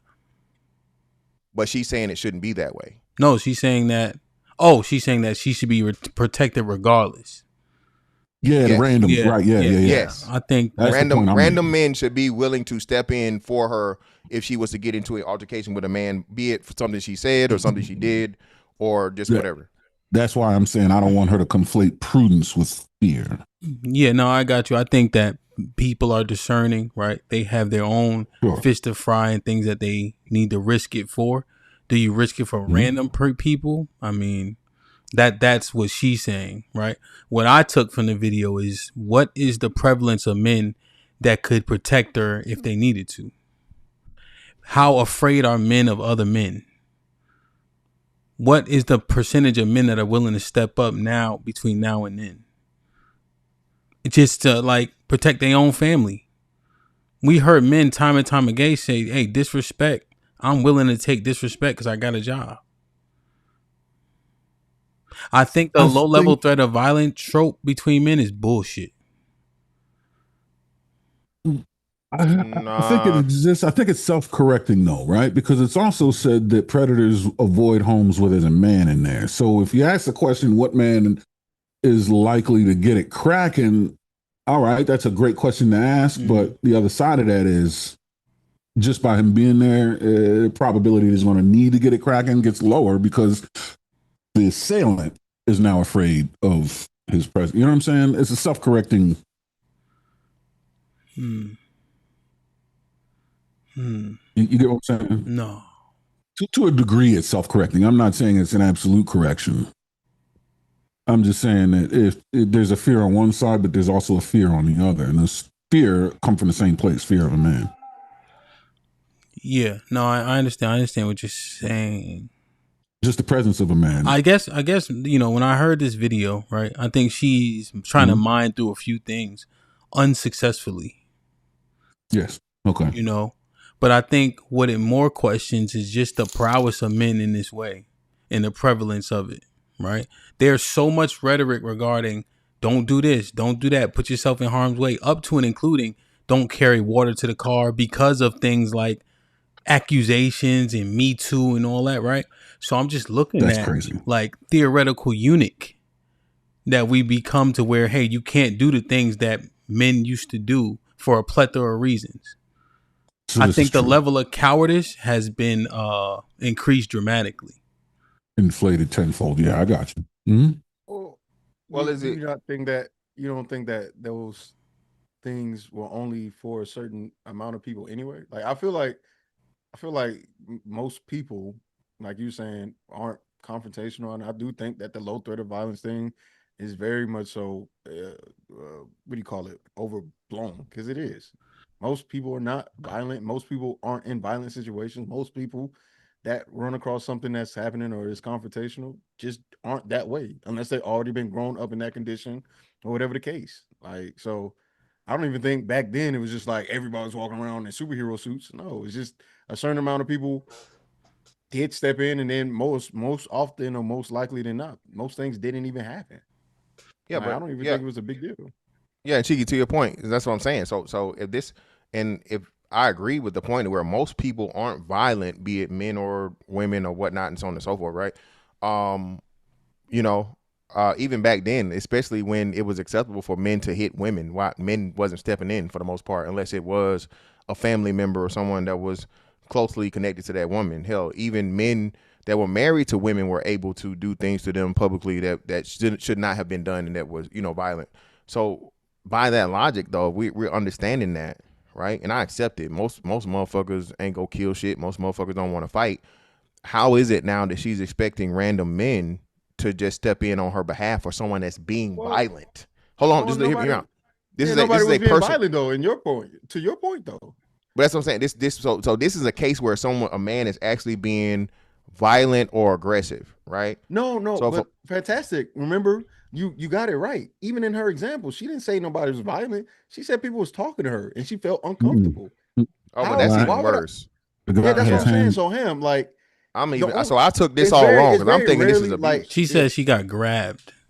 Grabbed, yeah. His hands were on her. She said she got grabbed. Yeah, the picture she painted. Saying somebody talked to her. No. She was being shaken around. She said I'd start screaming. Oh, shaking around. Yeah, like, you know, yeah. There's physical contact. Look, it's not being spoken to. So do they have do you have a video of the actual physical altercation? No. Or no? I don't trust. No, I don't trust none of this social media. I don't trust that. Yeah, but no, let's just take it for what it is, Cheeky. Let's take what she's saying. Yeah. So even in that case, like you said, if a man is being physically violent with a woman, what's the likelihood of that just being a random man she does not know? I think it's in your head. I think it's less likely. Less likely, right? Mm-hmm. So again, and we're talking about abuse here, unfortunately. And I say this all the time. Talking about men. If a nigga will.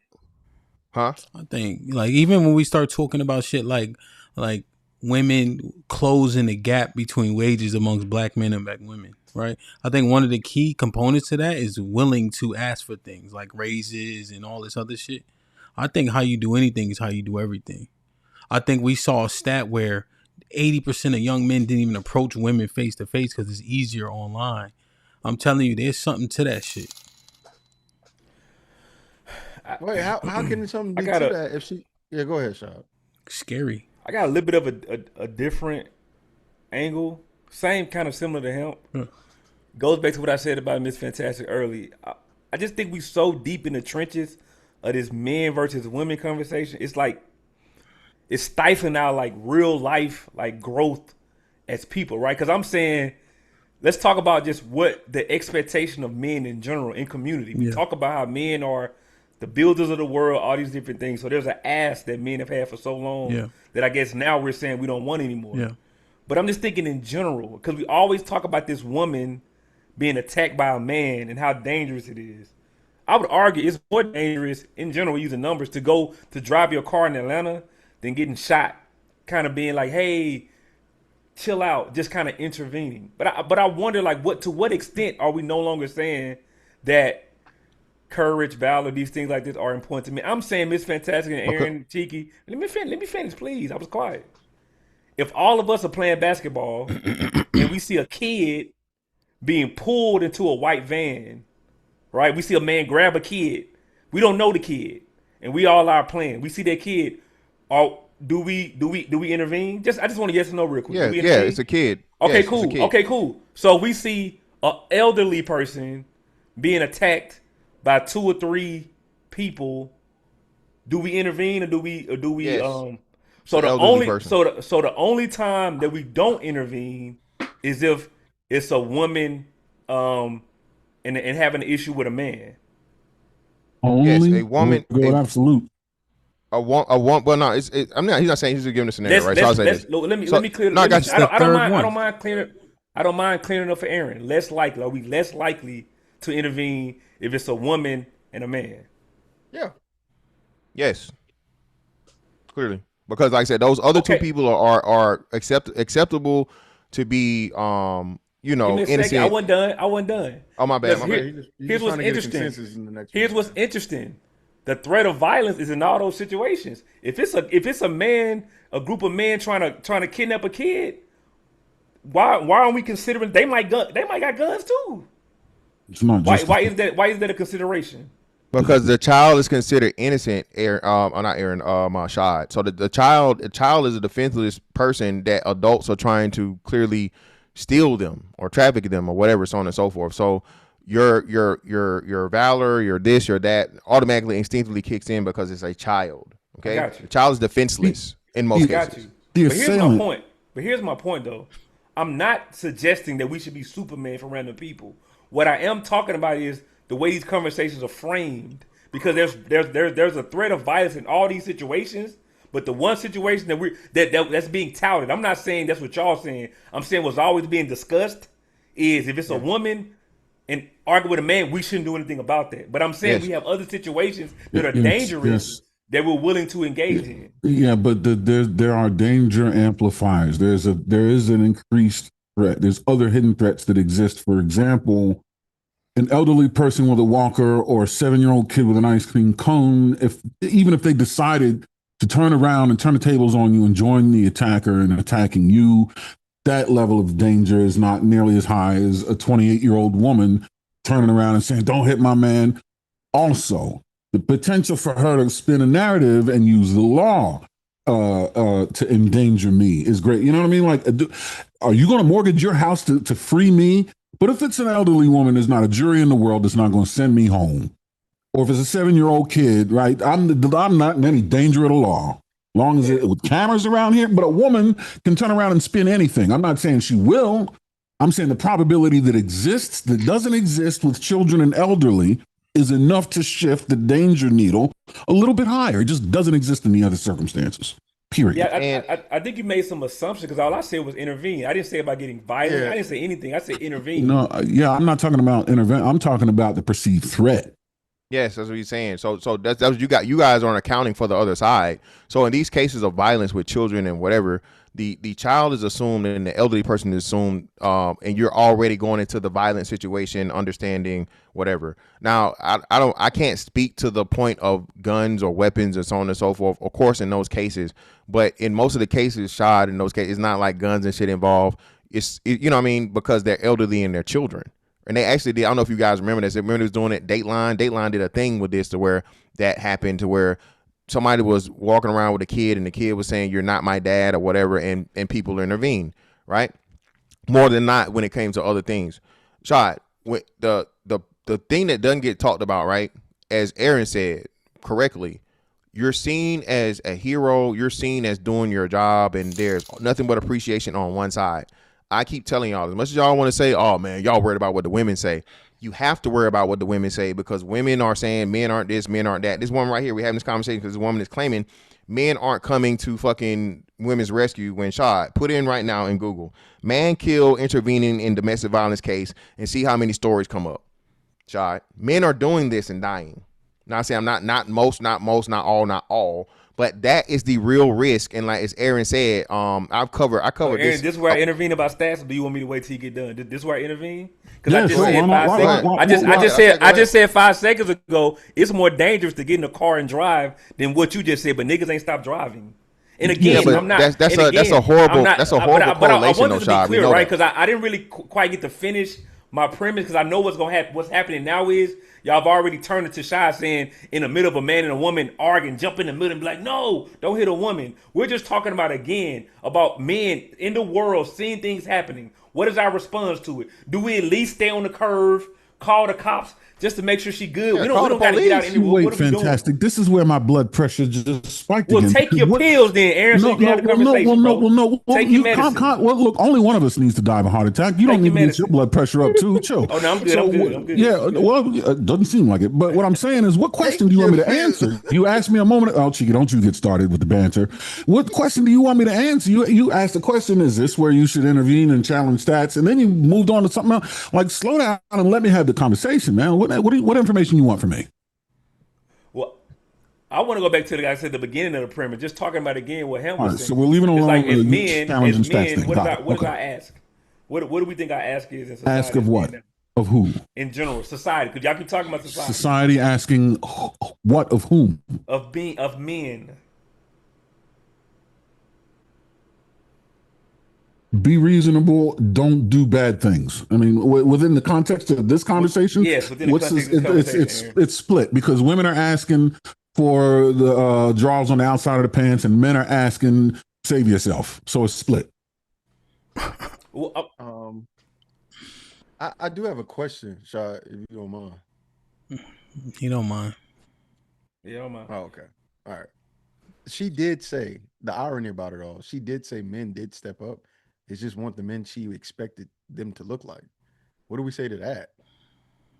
I got another question after you answer this one. Exactly. It's a dig. The whole thing, Cheeky. Well, hold on. I'm trying to get his. I'm trying to understand because his premise is not. I'm not disagreeing. I'm just trying to understand it. How do you? What do you? Are you factoring that in? Like, what? How does that play into what you're setting up? No, I haven't factored in what her thoughts or observation was about the situation. No, not to what I'm saying.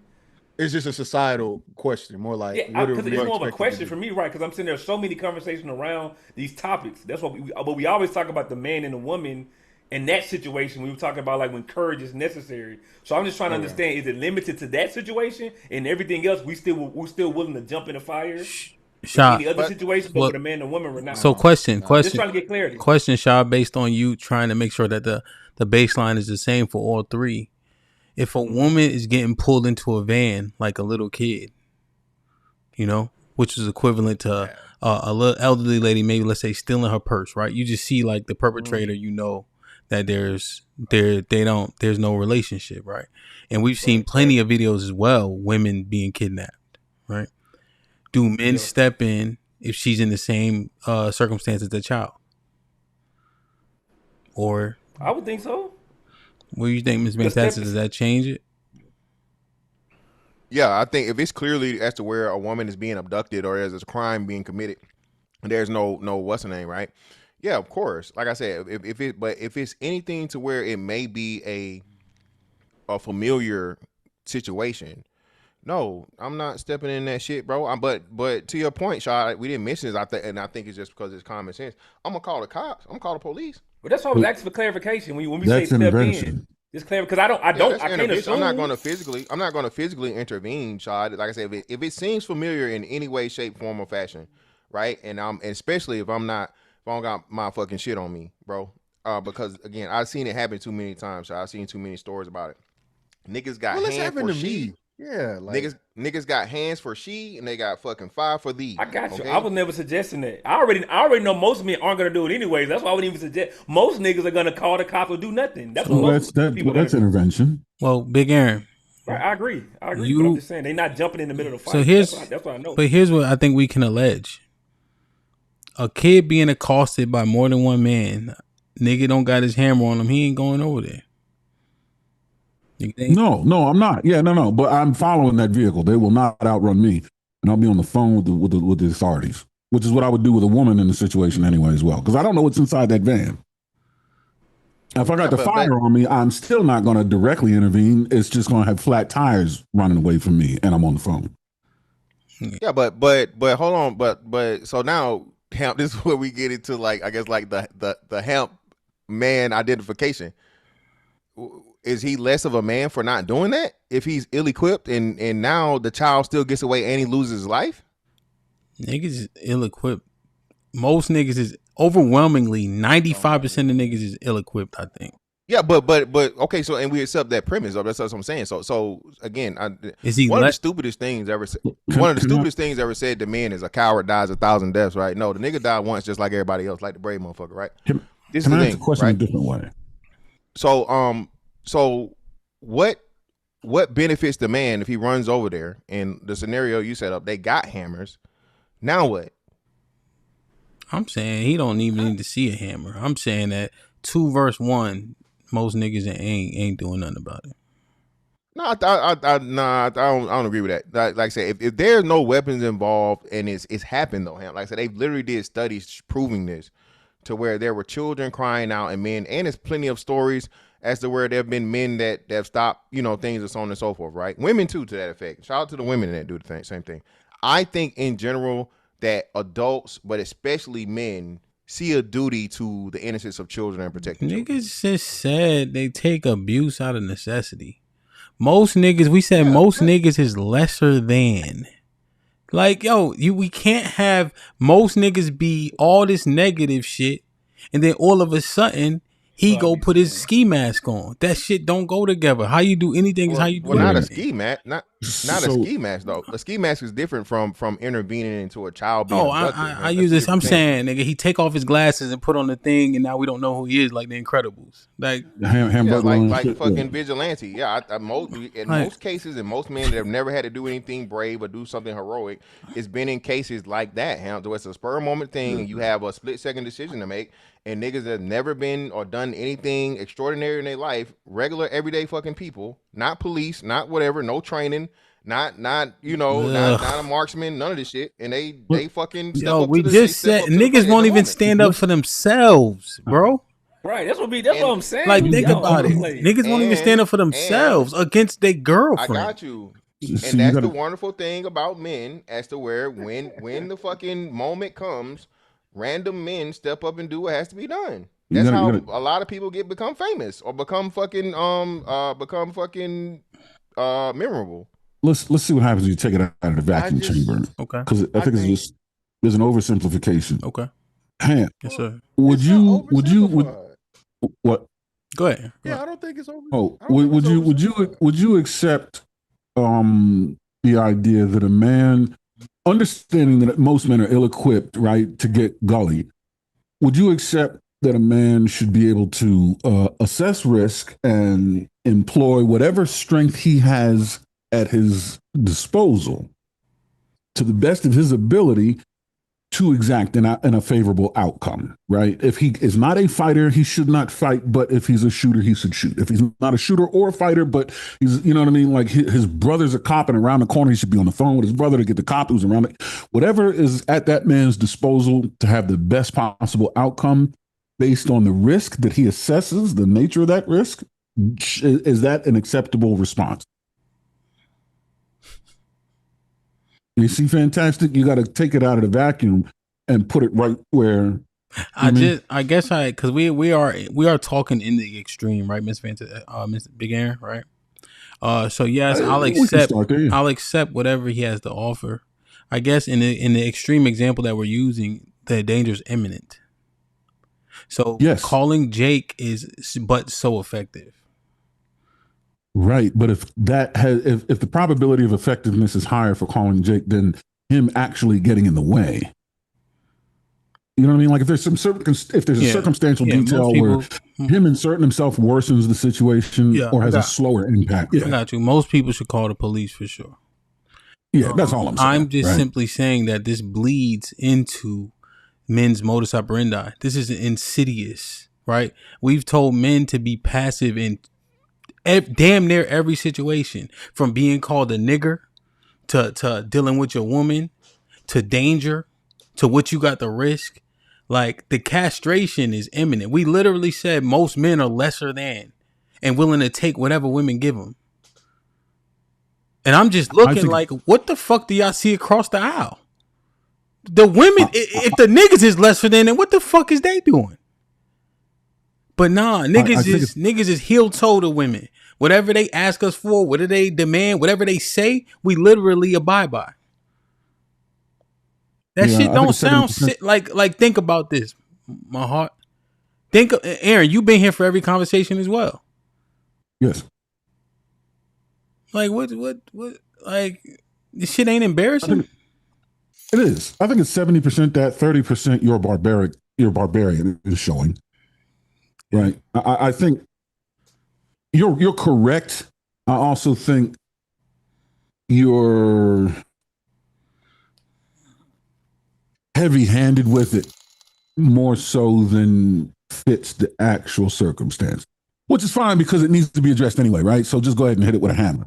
But I think your perspective is a little bit beyond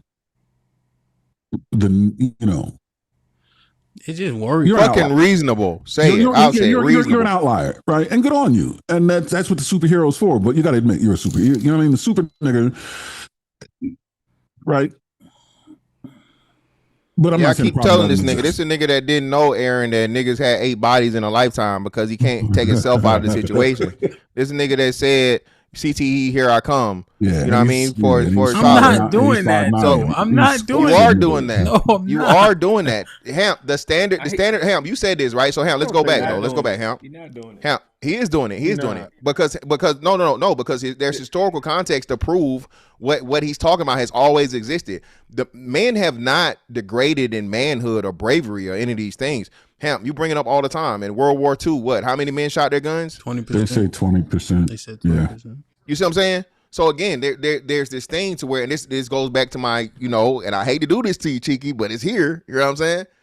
This thing to where men have a higher level of expectation and acceptance of violence and putting yourself at risk and all these different things and so on and so forth, when it's just never really been that way. There's always been a super duper small percent of elite men that are willing to go into combat, that are willing to get physical, that are willing to take a life. Go ahead, Aaron.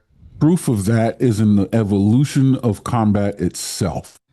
The fact that we've made combat more streamlined, efficient, and easier to control, not only the death, but how the death is experienced, tells you men aren't really about that life by and large. Because if we were, we would just be fine with battle axes and maces, but we're not. Yes, so and we have swords, lasers, melee and weapons, radar. You don't see it coming, and you don't feel it.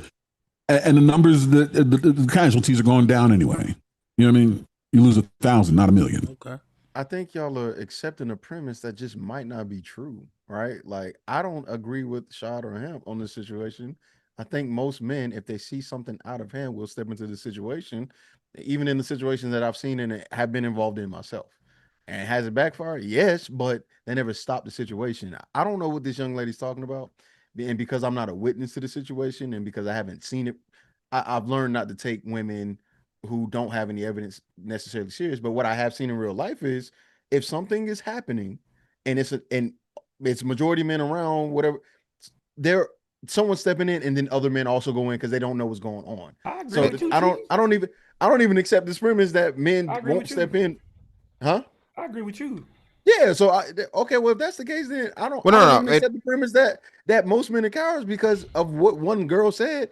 Every time I've been in a situation or even seen a situation, there are men that will step in and go, hey, what's going on? Calm it down. Whether it be between man and woman and woman, because we don't talk about that. They'll do it between woman and woman, and they'll do it wherever it's necessary. But to make it seem like men are just these cowering, that's just not the case. No, so what's happening is if there's 100 men standing around watching this and 3 jump in, then that means 3% of the men are willing to jump in. Yeah, and that counts as cowardice, Cheeky. No, but regardless of that being the case, if you want to call those 3 men that stepped in superheroes and the ones that didn't cowardice, then that's not a real argument, because even if that was the case, we agree with you case, though. Yeah, I'm not making that. I don't think Hemp is unreasonable. I feel like if Hemp is Hemp think them niggas is coward. Hemp thinks the 97 niggas is cowards. No, I'll ask him. Hold on, ask him. Ask him. Ask him. No, ask this nigga. All right, fine then. Hemp, if you see 10 men around and there's a situation and 3 out of those 10 men are handling the situation, do you think the remaining 7 are cowards? No, my focus in this situation is on the 3 men who did something. That's my assessment. I'm not really looking at everybody around it. If there was 100 men standing around and 1 man did something and lost, would you look at the other 100 men as cowards? He lost the fight or something? The 1 man that went in there went low. He was ultimo hombre, Lone Ranger, and he lost because of it. But yeah. He went. So here's how I would assess it. Right, that 1 man goes in, he tries to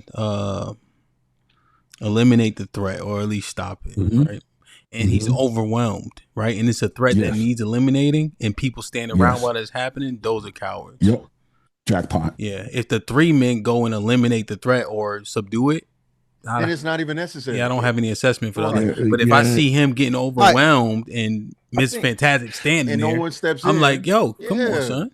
So that would so be cheeky. By eliminating the threat, you're removing the need to fight. How can you call someone a coward for not fighting for not fighting a fight that no longer needs to be fought?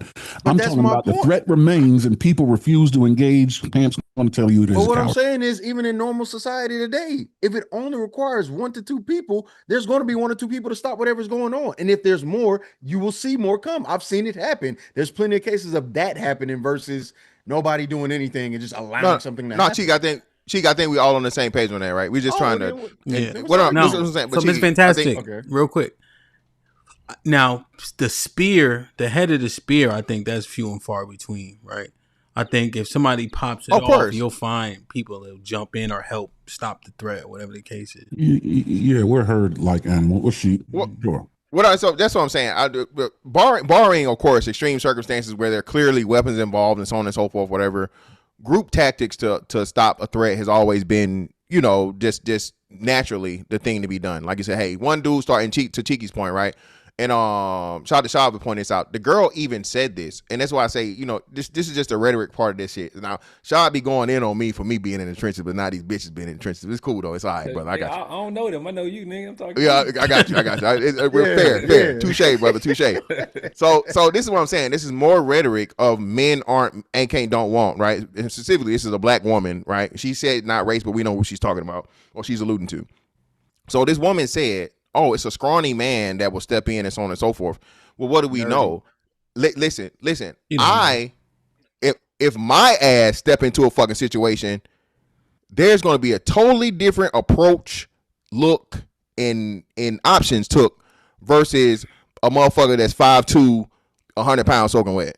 If Hamp step into a situation, he's not going to get the same approach as the nerdy nigga. The nerdy nigga, the unassuming, non-aggressive guy. Hey man, let's calm down, brother. Let's not do this or whatever. Like, okay, he might get hands.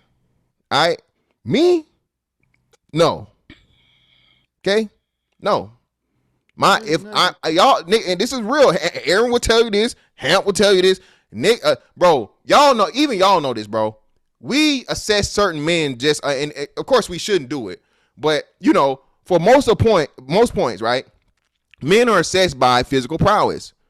A man that's less physically imposing, you know what I'm saying, or intimidating, is not going to have the same level of aggression or anything reaction in a altercation as a man that's the total opposite, bro.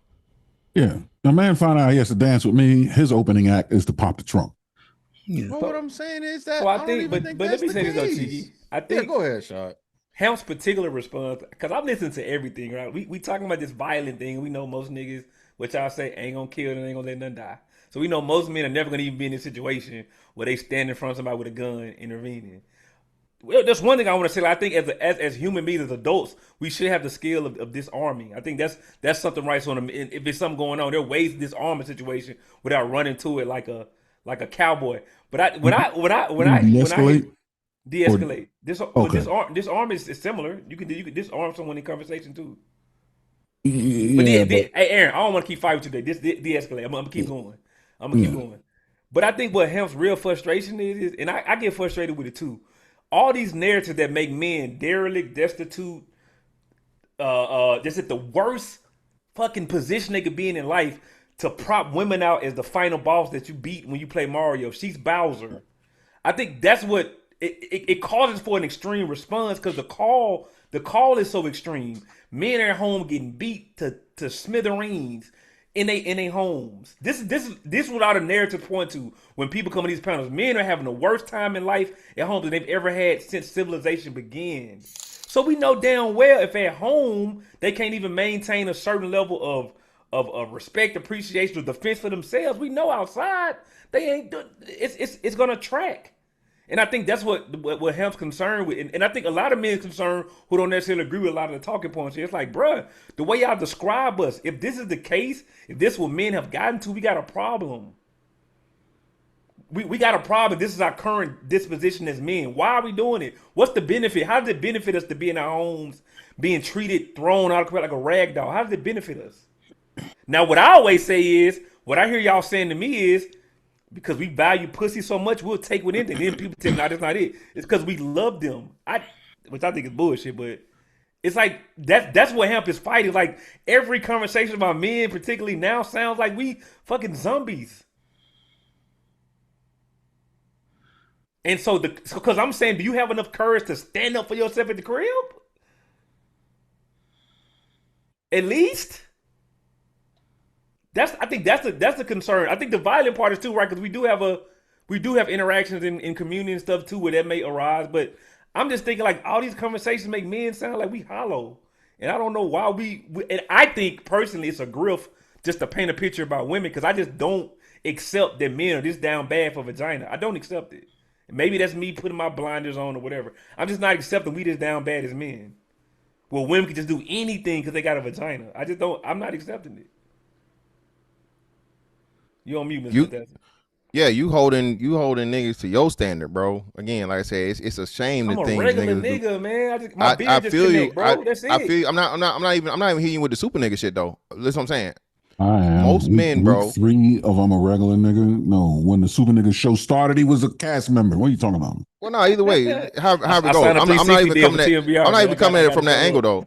I'm not coming, but all I'm got saying me the 360, man. Yeah, most men are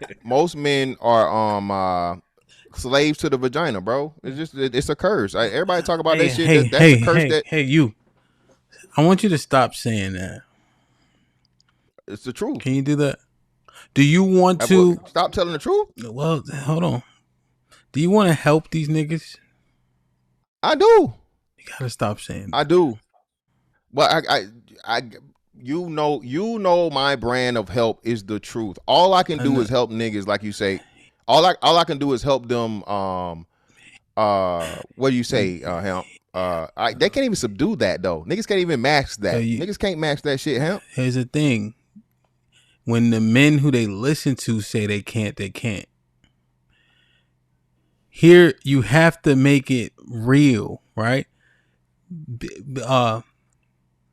Not being able to control yourself as it pertains to vagina has what residual effects? Like we keep compartmentalizing. We gotta let them know that. If they conquer that, they conquer all. You gotta let them know that. Real rap, bro. Because if they don't conquer that, that thing seems to control them overwhelmingly. Yeah, and I agree. I agree wholeheartedly, bro. But and again, I'm not saying that like every woman a man comes across. Let me clean it up, I guess. Ultimately, at the end of the day, right? A man is going to do what he has to do for the sake of one woman, not necessarily all women, right? Because I don't think every nigga's a super duper simp. The super duper simp was fucking up for everybody, right? Mm.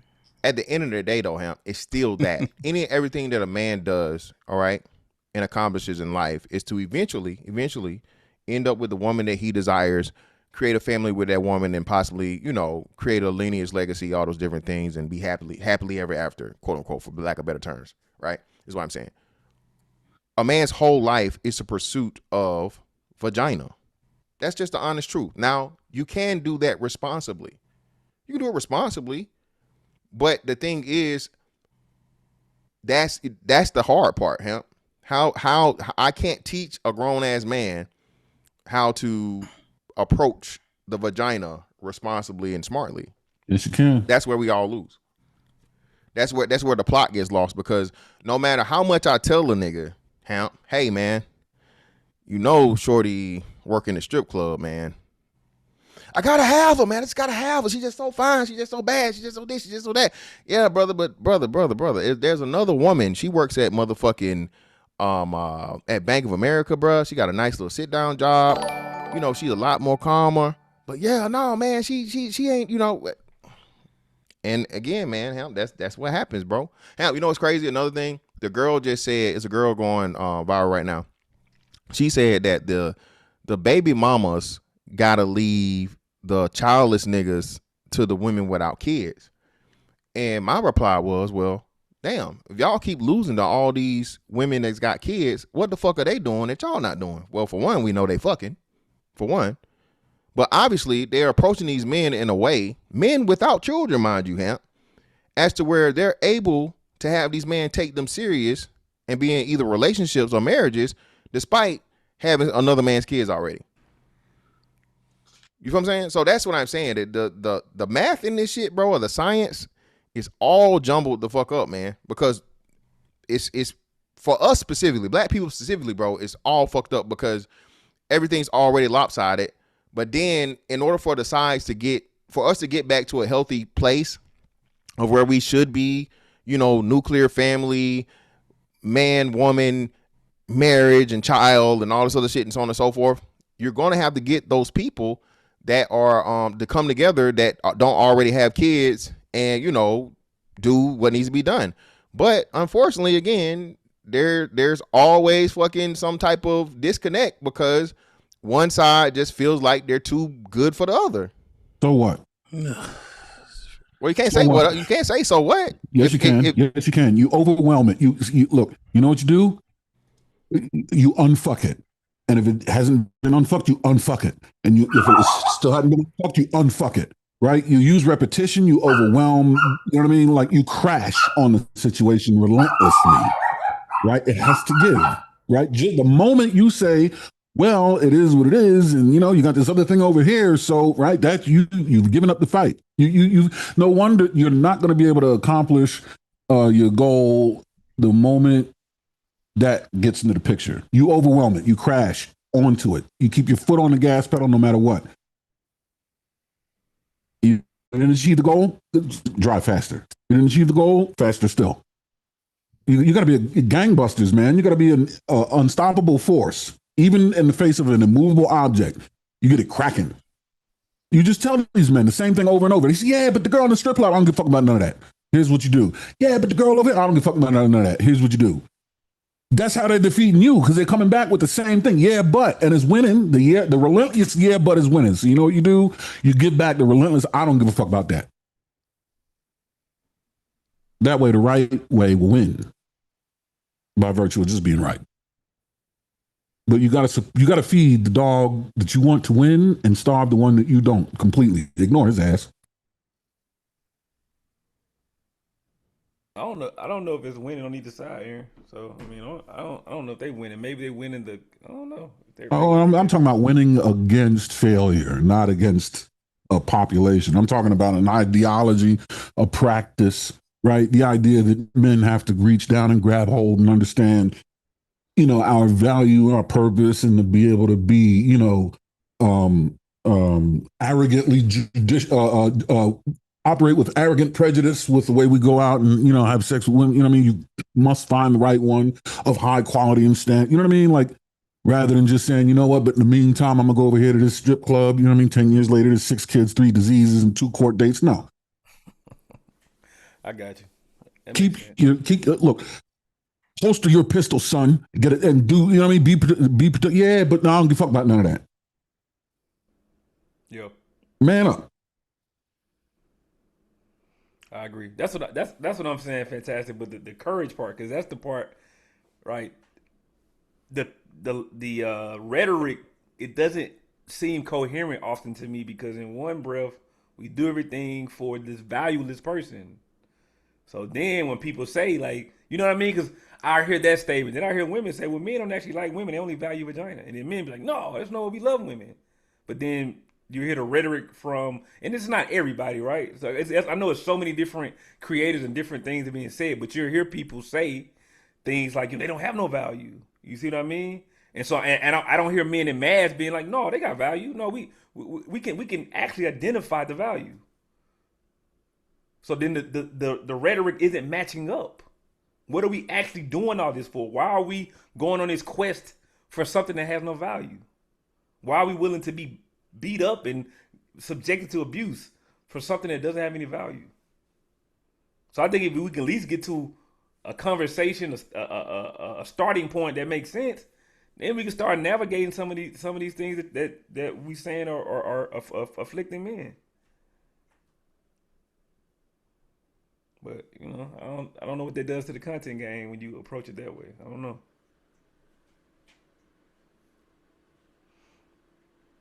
Yeah, man. Hey, good luck. Fucks it up, Shad. That's what it does. Stop Yeah, I fucking think up it the fucks it content up. game. Yeah. It's not gonna fuck up the content game. The content game will be just fine. You know why? Because controversy sells. So controversy will always offer itself a seat in the room. You don't have to worry about that. Yeah, I got you. I got you. And by the time controversy is no longer lucrative, you're in such a utopian situation anyway, right? The conversation's over. So, yeah, the beef will always be there. Yeah, men and women always been having, we'll continue to have our quarrels, but I just think, I don't know, man. Yeah, I mean, they're crazy. They're bad shit. Now they're their mind. We're stupid. You know what I mean? Like men are from Mars, women from Venus. It's the thing. Yeah. But I just, again, I don't, I don't believe men are as down bad as it's stated often on these panels of what's going on. And if they are, I tell you what, I can't come down on one spot unequivocally about how far down bad we are, but if we agree that we are down bad to any degree, that has to be treated with absolute. You know what I mean? Like treated as if we are rock bottom. Yeah, whether we are or not. You know what I mean? Like all hands on deck. I agree. That's why I say Ms. Fantastic. I think it's a slight grift, man. There's some conversations to keep what it is, to keep the conversation going. We got to posture this way. We got to put men in this position, so we can keep having these conversations. And I think that's what the courage conversation comes in. Like, why don't we have the courage to at least, and it's some dudes that have. I say it's courageous when I hear guys say, I'm deciding to opt out. I've made my analysis. I do see some sense of courage in that, but the men that staying at home being abused, sexless, not being treated, no reciprocity, to me that would indicate a lack of courage. That is accepting, embracing, and embodying defeat.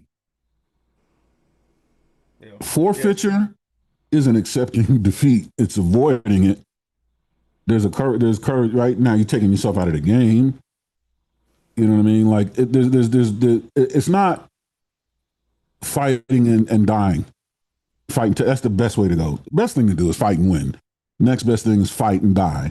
Next thing to do is opt out. Last thing you want to do is enslave yourself to defeat. Capitulate within the game. You know what I mean? And stay on the field.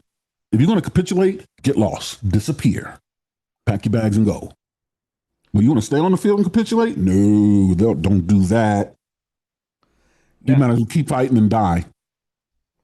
Now I do wonder this, right? The threat part, because again, I was thinking about this from a societal point. Y'all think that's changed? Where if we're just talking about black people, at one point in time in the community, I don't know, is it because of the proliferation of guns, where now we all have this situational awareness now, where it's like because there's so many guns that man and woman interaction is kind of one we put in the box like, nah, that's a no-go. We'll still look out for the kid that's on the playground getting kidnapped, but you arguing with your man, you got to deal with that on your own. Is that? Well, is that always? Do y'all feel like that's always kind of been a thing, or something changed where we have this new awareness? Like, yeah, too many men have lost their life. Because I don't know the numbers on how many men have lost their life intervening, like a real physical intervening in those scenarios. And I'm saying one is enough to have concern. One is enough. I agree. Right. Anytime an innocent man loses his life for helping somebody, we should look at him and be like, okay, yeah, that's something we need to consider. The magnitude of the problem is inconsequential. As long as we establish the direction, right, in the quantity, then that's good enough, right? So I'll agree with you there. And I think the direction is headed south now, right? To what magnitude, I don't know. But I think here's why. We don't value each other. We don't see each other as needed anymore. Whereas back in the day, we were overcoming something big, greater than us, and was kicking our ass, punching us in the face, and biting us at the same time, while shooting us, setting us on fire, and hanging us from trees. So we needed each other, right? And we saw each other. We valued each other, not like we value gold, but like we value oxygen, atmosphere to breathe. Now, we forget about value. We're in competition with one another. What are those? You mean what are these? These are shoes. Fool, what do they look like? But right now, it's what are those, right? As if that matters. And we're going to get in a fight because you stepped on my one of those and I spilled a drink on your one of those, right? We don't even see each other as peers or valuable one another. We see each other as ops. Well, ops over things that are inconsequential. It's not like ops over something real. You're a banker, I'm a banker. We're trying to, be the biggest billionaire. Okay, I get it.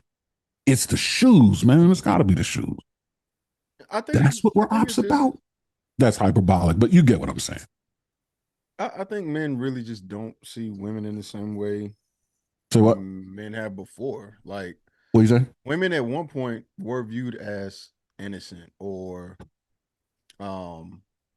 something to be protected, but there is just a level of, I won't say vitriol, but just there's a level of being fed up that men across ages, so I think it's 40 to, or it was 18 to 25. Anyway, but there's just been a shift how people generally view women, especially within like that dating age. It's 2026, man. You can say 8 to 80 and be right. Well, and it's different because the older people, they have their own viewpoints because they've lived a certain life and they've been introduced to.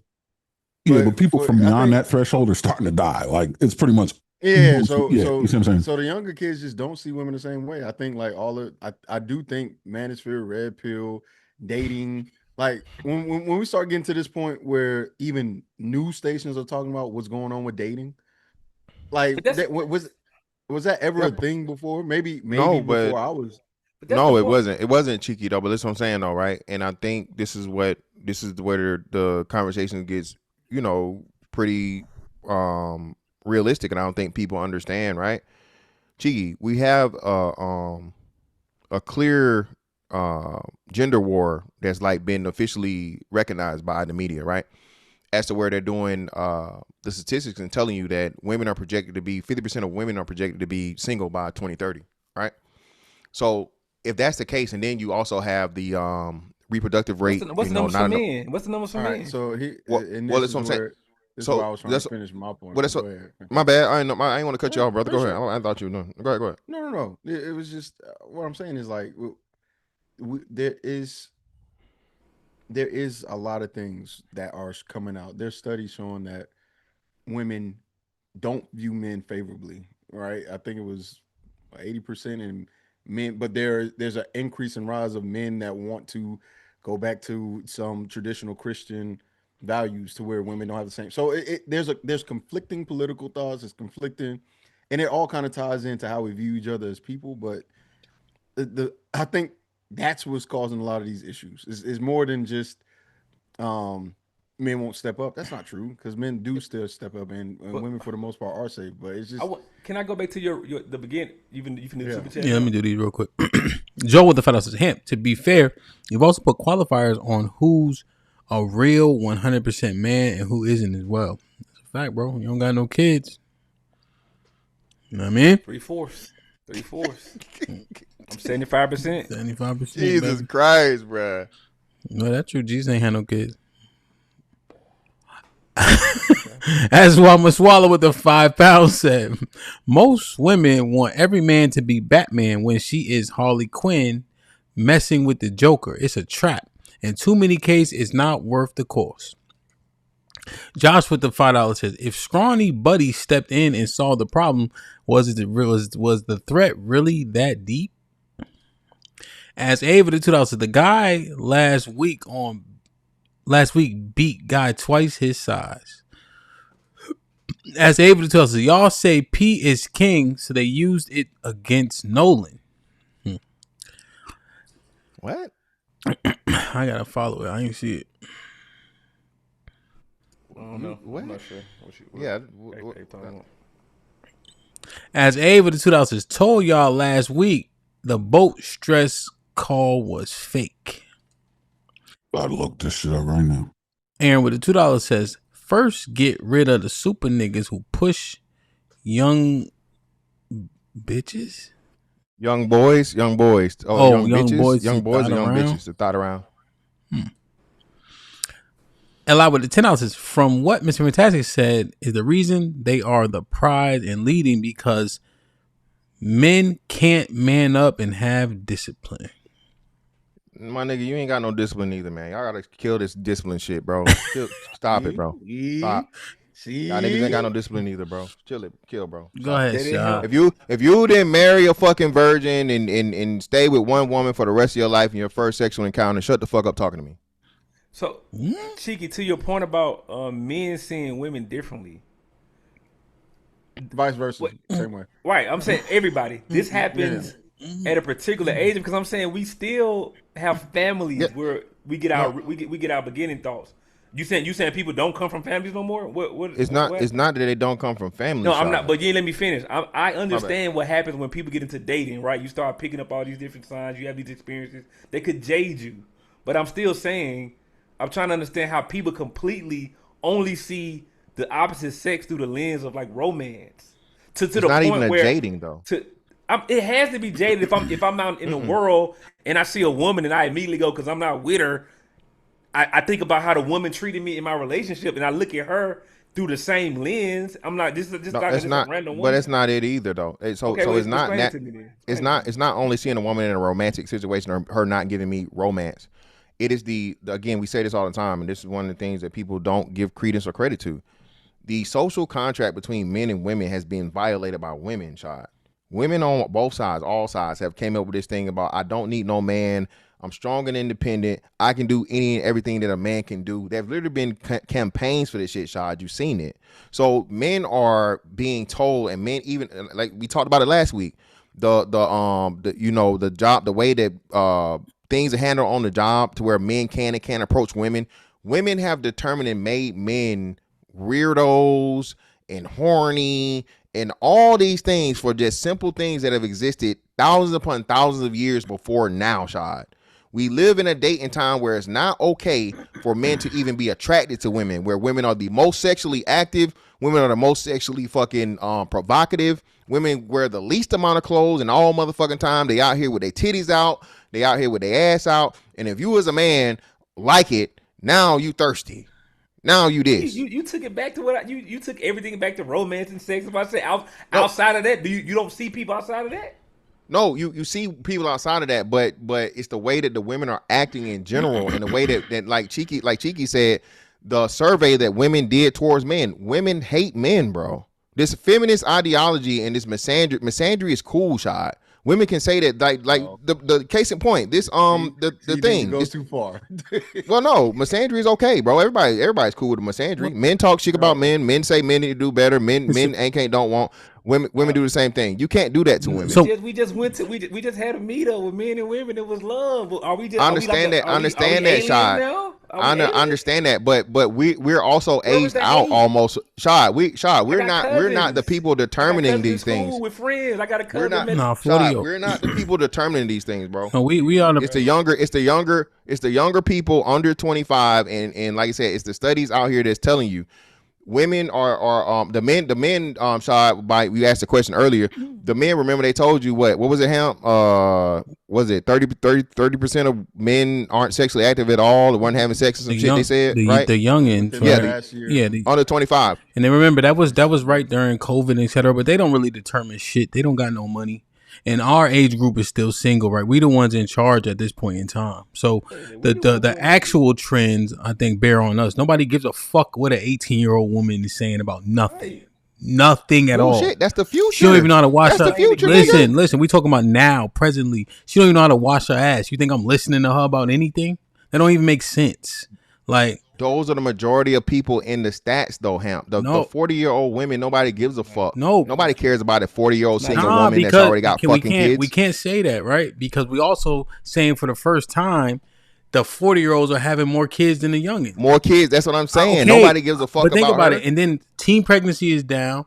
They're having more kids than the youngin, right? The young men ain't outside. These aren't the people determining what the relationship landscape is. They ain't even doing this shit for real. But our age group, we have the best of everything. Being outside, and we know how to use social media. No, we are the determining factor. Everybody you refer to is around our age. That ass. In 80, we still single. See, that's the other part. We still single. So how do we give the bag to them? You know what I mean? Because more likely than not, you shit. Our fucking life is more than halfway over, brother. No, right? I'm saying, but and dating, most motherfuckers dating. Here, Mr. Fantastic. Here's the normalcy. Here's the reality. Here's the reality. The misandry shit, right, is a little bit on the more of an extreme end, right? But here's the key. If we just focus on the women, right, Shah, as an example of this, is when they start saying what we do ain't valuable no more. When they start saying us not fixing stuff, us protecting the house, when they say shit like, "Oh, I can call the police." When do people ever break in the house? Right? You know, they say that, act like that's, you know, even though men's role, they try to minimize it. That's the dangerous shit that happens too often. You know, a motherfucker only need to break in my house once for me to go down in history. Right? And hopefully it never happens, you know? But when people try to minimize the things that we bring to each other, I think that is happening too often nowadays, and that needs to stop, you know? And that's us doing that. That's us. That ain't the kids. That's us. That's what I'm saying. Yeah. Oh, hold on. You saying we're self-sabotaging? No, he's saying our age group, not men. Our age group doing that shit. Oh, okay. Okay. That's what I was going to ask you, Shad. When Fantastic was making the claim of misandry, I was going to say, would you be willing to replace that word with disregard? And I mean extreme disregard. You know what I mean? Yeah, disregard is good. Disregard, and here's evidence in that, right? The young lady that was up there talking about men aren't willing to step up and, you know what I mean, save the day. This is why I suggested she take such a long walk off such a short plank, because she said she had a conversation with a person and the guy said, I'm not going to risk my life to do X, Y, and Z. And she's like, it's not about risking your life. It's about going and saving the day. And I'm like, see right there. She don't care about it's not about your life. You're expendable. It's not about your life. It's about the saving of the day. Right? Now, right. Okay, being a hero is good, right? And get your Congressional Medal of Honor. But you can't ask someone to automatically, from their perspective, hold saving the day over a higher regard over their own life. Where's self-preservation even at in this picture? But see, that's how they view us. Expendable. Yeah, that disposable even. That's the biggest part of it, you know. I think Shad and Miss Fantastic, when we try to just like, what's the reality of the things, people minimize and shit. And if, you know, are we talking about everybody, like men and women in this convo? Yes, right? Yes. And so no, but the majority would speak, for the we're not gonna major in the minors. Yeah. And I'm saying, like, since we're talking about men and women and how we do this to one another, when we start saying shit like, I got Uber Eats for that, I can get a maid for that. You know what I'm saying? I see. So just Riverside. Okay, those things, motherfuckers are like, well, fuck you too then. Right? Yeah. Like whatever dummy says she don't mean a man is a dummy. That's what that is. Right? Whatever nigga acting like he want to eat Uber Eats every day is a fucking liar. Nobody want to do that shit. Mm-hmm. You know what I'm saying? But we just be saying this shit. You know what I'm saying? Motherfuckers. You know, I think Aaron, these motherfuckers is eating off of Facebook. I know. You want a home cooked meal that bad? This nigga come outside with your food in a Home Depot bag and dirty feet. Damn. Oh shit crazy. Macaroni salad and solo cups and shit. Like, yo, this shit crazy, bro. I don't know. It's interesting. But I think there's a hidden correction. I think if we go back to really appreciating and applauding, right, the value and benefits that the opposing party is supposed to bring, i.e., I don't do Uber Eats, that's why I appreciate a woman that can cook, they'll be less interested in saying, well, nigga, I got a degree just like you and I make more than you. You know what I mean? Because you're valuing her and appreciating her for something that you actually need from her. She can still get a degree and you can say, oh, congratulations. But now it doesn't seem so much like we're saying, oh, your degree doesn't matter. You know what I mean? When in actuality, I'm glad that you can cook because I can't and I'm not getting Uber Eats. But because we get Uber Eats, we don't have to value her ability to cook. So now she has to seek it in a degree. Mm-hmm. I don't know, man. It's crazy, bro. Like, share, subscribe, tell a friend, man. Hit that like button right now if you can. That helps the channel the most. As able to find out. I'm a chef with a degree, so y'all are screwed. I'm saying y'all speak about needing Punani so bad until they use it against Nolan being a black boy, saying he stayed back because of Punani. How did we get here for that, though? How do we get here? I don't know. I would like to address one of her other super chats. The call wasn't faked. It wasn't fabricated, and it's not non-existent. What they did was they found additional information after they enhanced the sound quality on it. They heard background conversations that add more evidence and context. But the call was made and it exists, not fake. Okay. They're enhancing audio. How can that be fake? think this has been a great show for a plethora of reasons. Definitely replay value is on 1,000. Please like, share, and hype the video. I don't know how Mr. Fantastic does it, but he does it, man. Ooh, boy, man. Every time. Take that nigga hairline, God. See what he do now.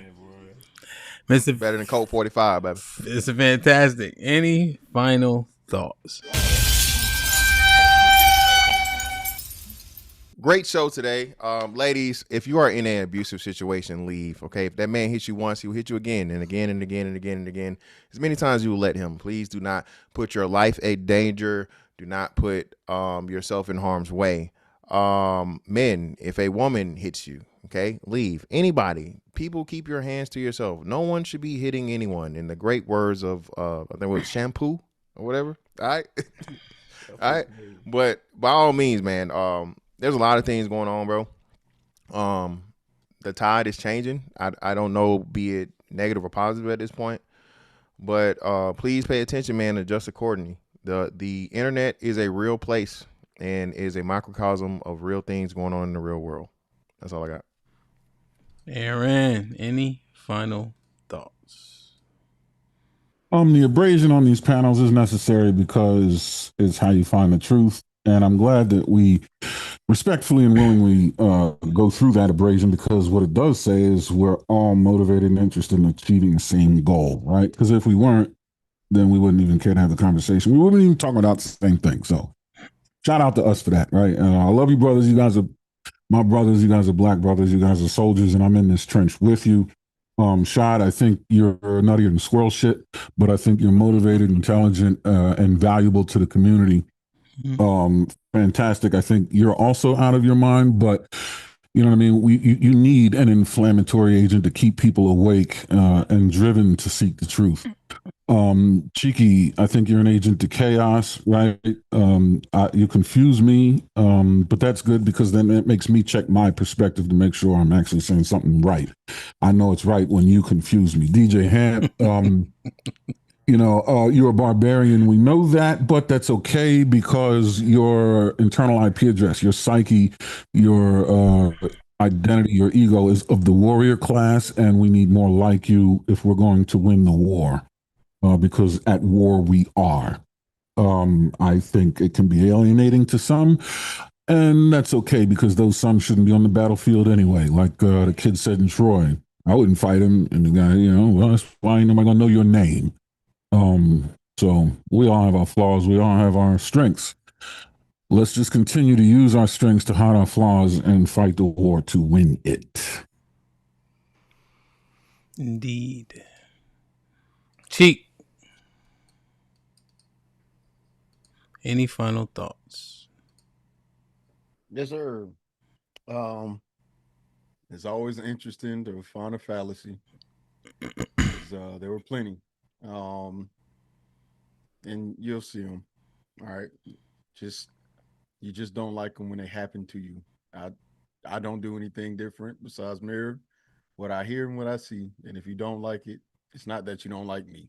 It ain't got shit to do with me, buddy. So yeah, I think it was a good show. We'll see what we'll be highlighting next week. Next time on Dragon Ball Z. Shad, any final great show thoughts? Yeah, great show, man. I appreciate the invite, man, for allowing us to come up and kick it with Fantastic and Aaron, making room for us in their house. So I appreciate it. Great show again. Just to address what Aaron said, first of all, I always appreciate like the sharpening, right? Because I think these conversations, particularly with great minds like Aaron, I enjoy going back and forth with Miss Fantastic as well. It's important to be as clear and concise as we possibly can. So just to clarify, I think what my position is, Aaron, it's like not necessarily I can't fight everyone's anecdotal, because I've accepted that the majority of people don't really have a real appreciation and understanding of like how to analyze information.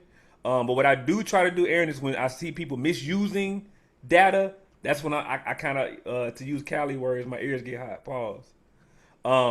So what I decided to do is, since I do have somewhat of an expertise, I actually built an AI bot with a real scientific framework, not just random prompting, but it actually has a mechanism to when we create hypotheses that already have conclusions that are biased, it does the task force to get rid of that bias. So I'm looking forward to actually using that in real time. So y'all can see when I say I'm a scientist, I ain't just talking, man. I actually got a little bit of information, a little bit of knowledge along my journey as a public health practitioner, man. So I'm looking forward to illustrating that with the group, with the family. At some point. Real quick, I'll accept that correction, man. I'll stand corrected because my position was that you're challenging the veracity of the data, and I didn't even give any credence or thought to actually challenging the use. Doesn't matter if it's right or wrong. If you're misusing it, it's trash. So if that's part of your modus operandi, cheers to that, and I'll always support that. For sure. Yep. That's it for me, Hemp. Put them dogs up, man. My bad. Hold on. Interesting conversation. I say, like Mike Tyson said, everybody got a plan till they get hit, you know. Just leave, just stay. Don't love her no more. Fuck the kids. Stay there for the kids. It's a whole lot of shit going on at once, you know.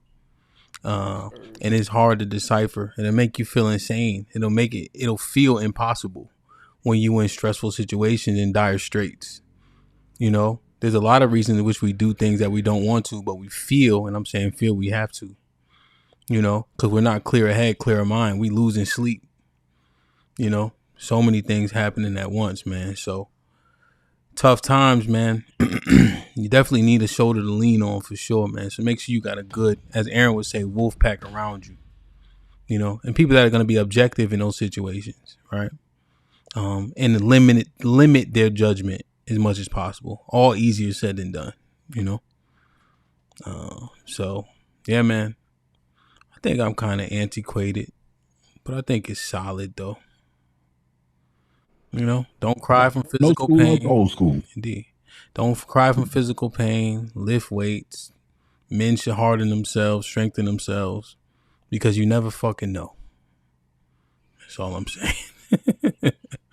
I love y'all. I appreciate y'all. Jump in the Discord. Be safe and do the right thing, man. Like, share, subscribe. Tell a friend to tell a friend. And we out.